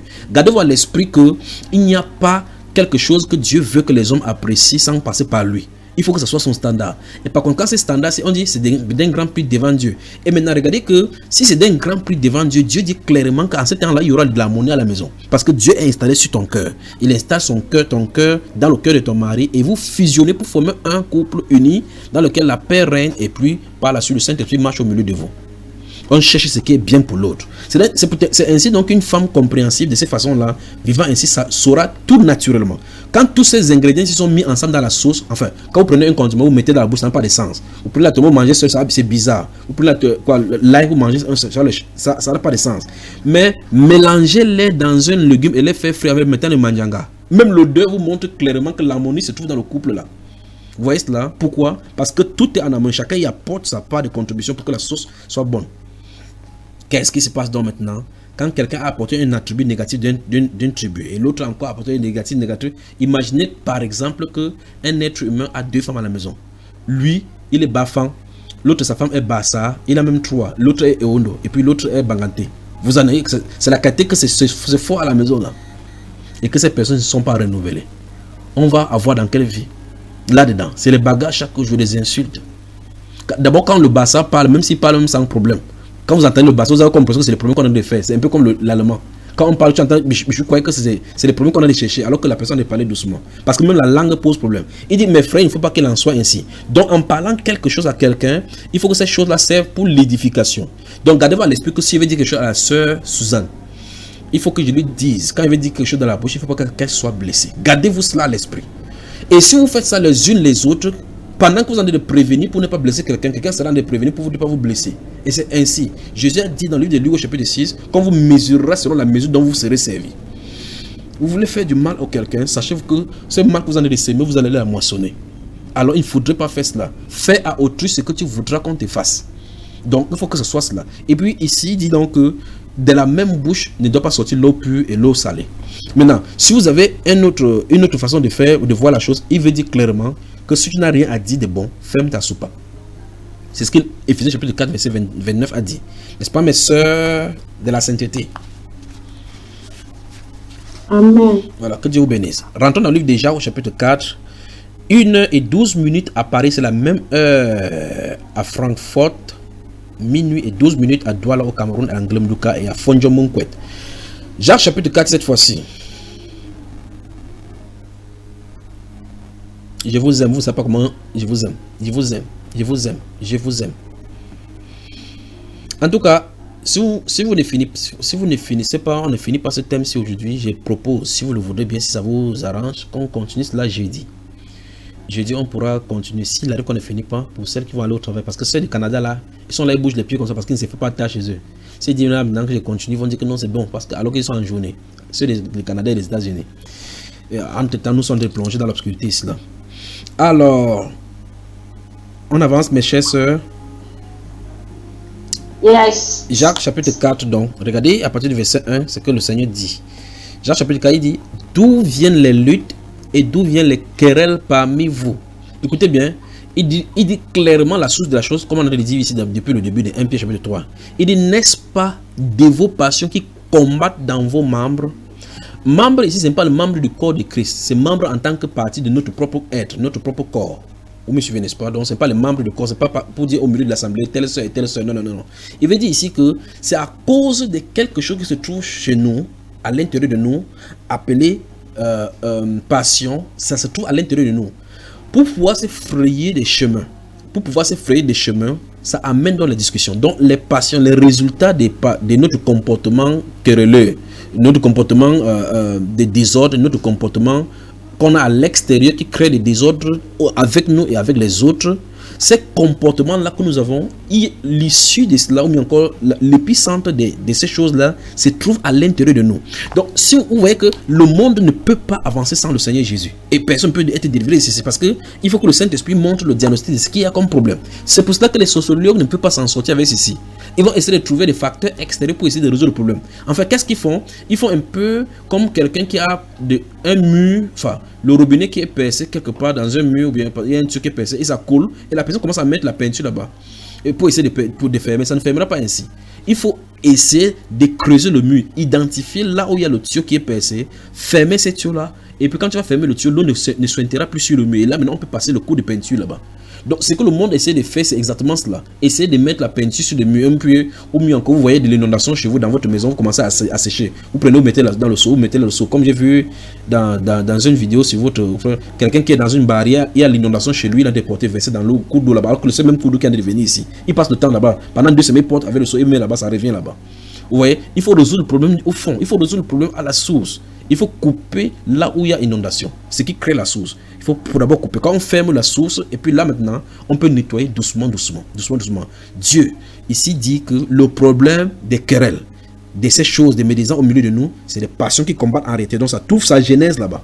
Il faut donc résoudre le problème. Alors, quelles sont donc ces choses? Donc ça veut dire que quelque chose peut arriver. Vous pouvez manifester un attribut de Satan sans vous en rendre compte. Remarquez bien, l'apôtre Paul dit dans le livre de Timothée, on va voir tout à l'heure si le Seigneur le permet, ou bien dans l'autre partie, la troisième partie, il dit que car quelques-unes ont déjà quitté la voie pour servir le diable. C'est terrible. Oh, maintenant, quand elle va quitter, quand elle arrive chez quelqu'un, elle dit que la sœur Hélène a bonsoir, oh, que le Seigneur te bénisse. Elle ne dit pas que le diable te bénisse. Mais la voie sur laquelle elle est de marcher, déjà, elle est déjà satanique. On arrive. C'est vous qui avez posé la question sur les querelles, non? On arrive, non? Jacques chapitre 4, donc, il dit d'où viennent les luttes et d'où viennent les querelles parmi vous? N'est-ce pas de vos passions qui combattent dans vos membres? Écoutez, vous convoitez et vous ne possédez pas. Vous êtes meurtrier et envieux et vous ne pouvez pas obtenir. Vous avez des querelles et des luttes et vous ne possédez pas parce que vous ne demandez pas. Vous demandez et vous ne recevez pas parce que vous demandez mal dans le but de satisfaire vos passions. Pendant que je suis en train de lire ce passage-ci, je me souviens d'une femme qui était en assemblée un jour pendant qu'elle était en train de prêcher. Vous savez, ces choses-ci, c'est terrible au milieu chrétien. Je ne peux pas comprendre ces choses. Vous voyez quelqu'un qui a fait 30 ans dans la foi. Vous posez la question. En tout cas, elle fait 30 ans dans le milieu religieux. Je crois que maintenant, il va falloir qu'on commence à dire les choses comme elles se doivent. Parce que 30 ans dans la foi, véritablement, la foi chrétienne devait être la foi des rocs qui conseillent les gens qui sont chancelants dans la foi pour marcher. Donc la durée de notre connaissance, voilà, la durée dans les milieux de religion, on peut chanter, laver l'église, là, ça ne fait absolument rien, ça ne fait pas le diable. C'est la fortification de la foi dans la parole qui peut manifester la puissance du Saint-Esprit au travers et rendre quelqu'un vraiment confrontant les difficultés sataniques qui sont présentées.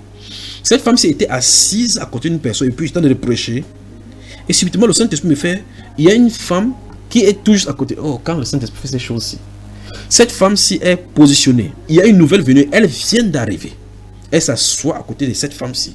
Cette femme-ci est là depuis. Elle exerce dans ces choses. Et vous voyez que c'est le Saint-Esprit qui fait des choses. Et puis elle est là. Le Saint-Esprit vient s'adresser à cette personne qui vient d'arriver.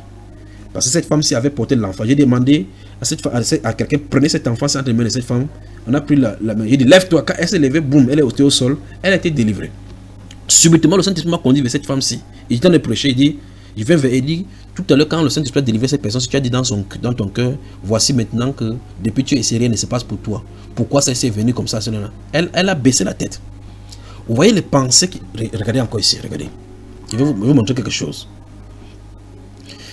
Verset 3. Vous demandez et vous ne recevez pas parce que vous demandez mal, dans le but de satisfaire vos passions.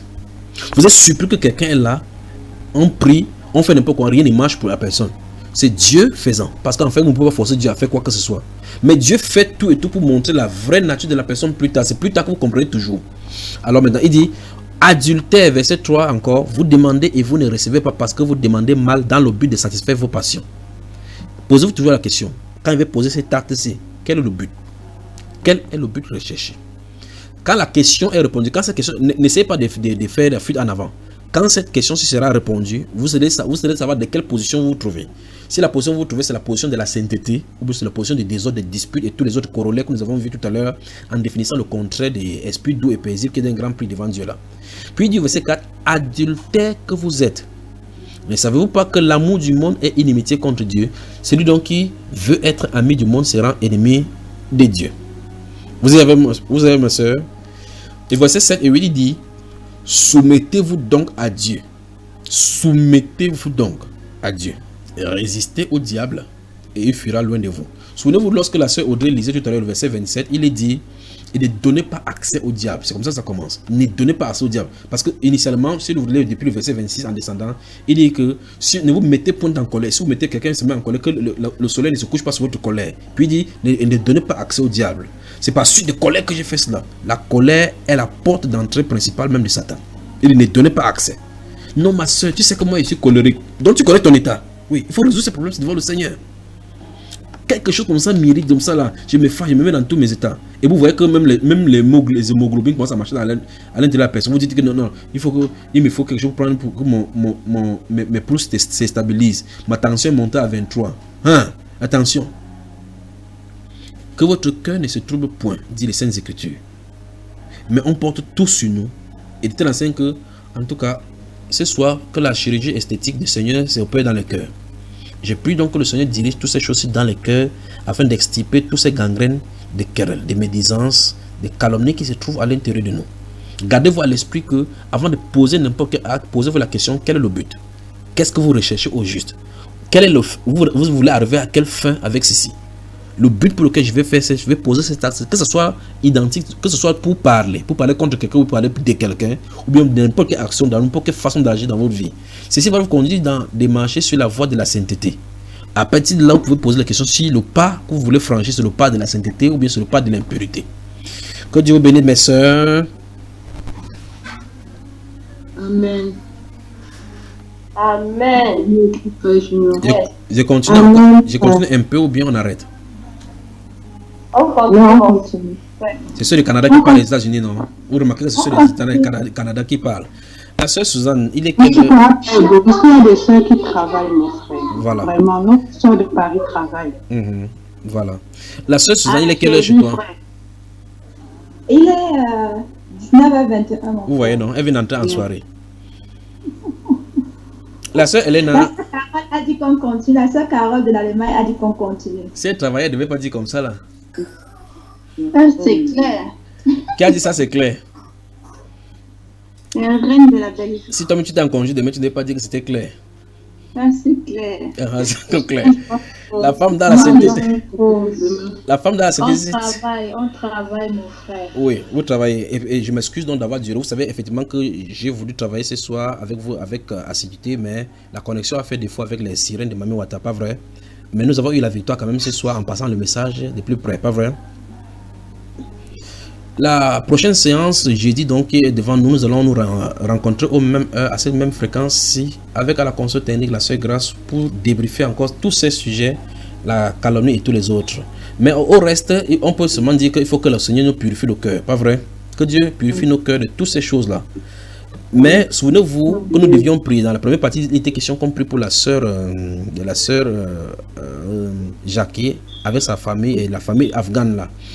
Je crois que pour celles qui vont se déconnecter pour aller au travail, elles peuvent se déconnecter parce qu'il va rester pour prendre notre sœur Annabelle. Et pour celles qui ont des visions, dont le Seigneur a donné les visions durant ce moment de jeûne pour prévenir le monde, restez avec moi dans quelques instants. On arrive. Oh oui, j'ai péché contre ta loi. Et mes crimes et mes fautes éternelles, tu peux les effacer, Seigneur. Purifie mon cœur, sanctifie ma vie. Ô Saint d'Israël, je te le prie. Purifie mon cœur, sanctifie ma vie. Ô Saint d'Israël, je te le prie.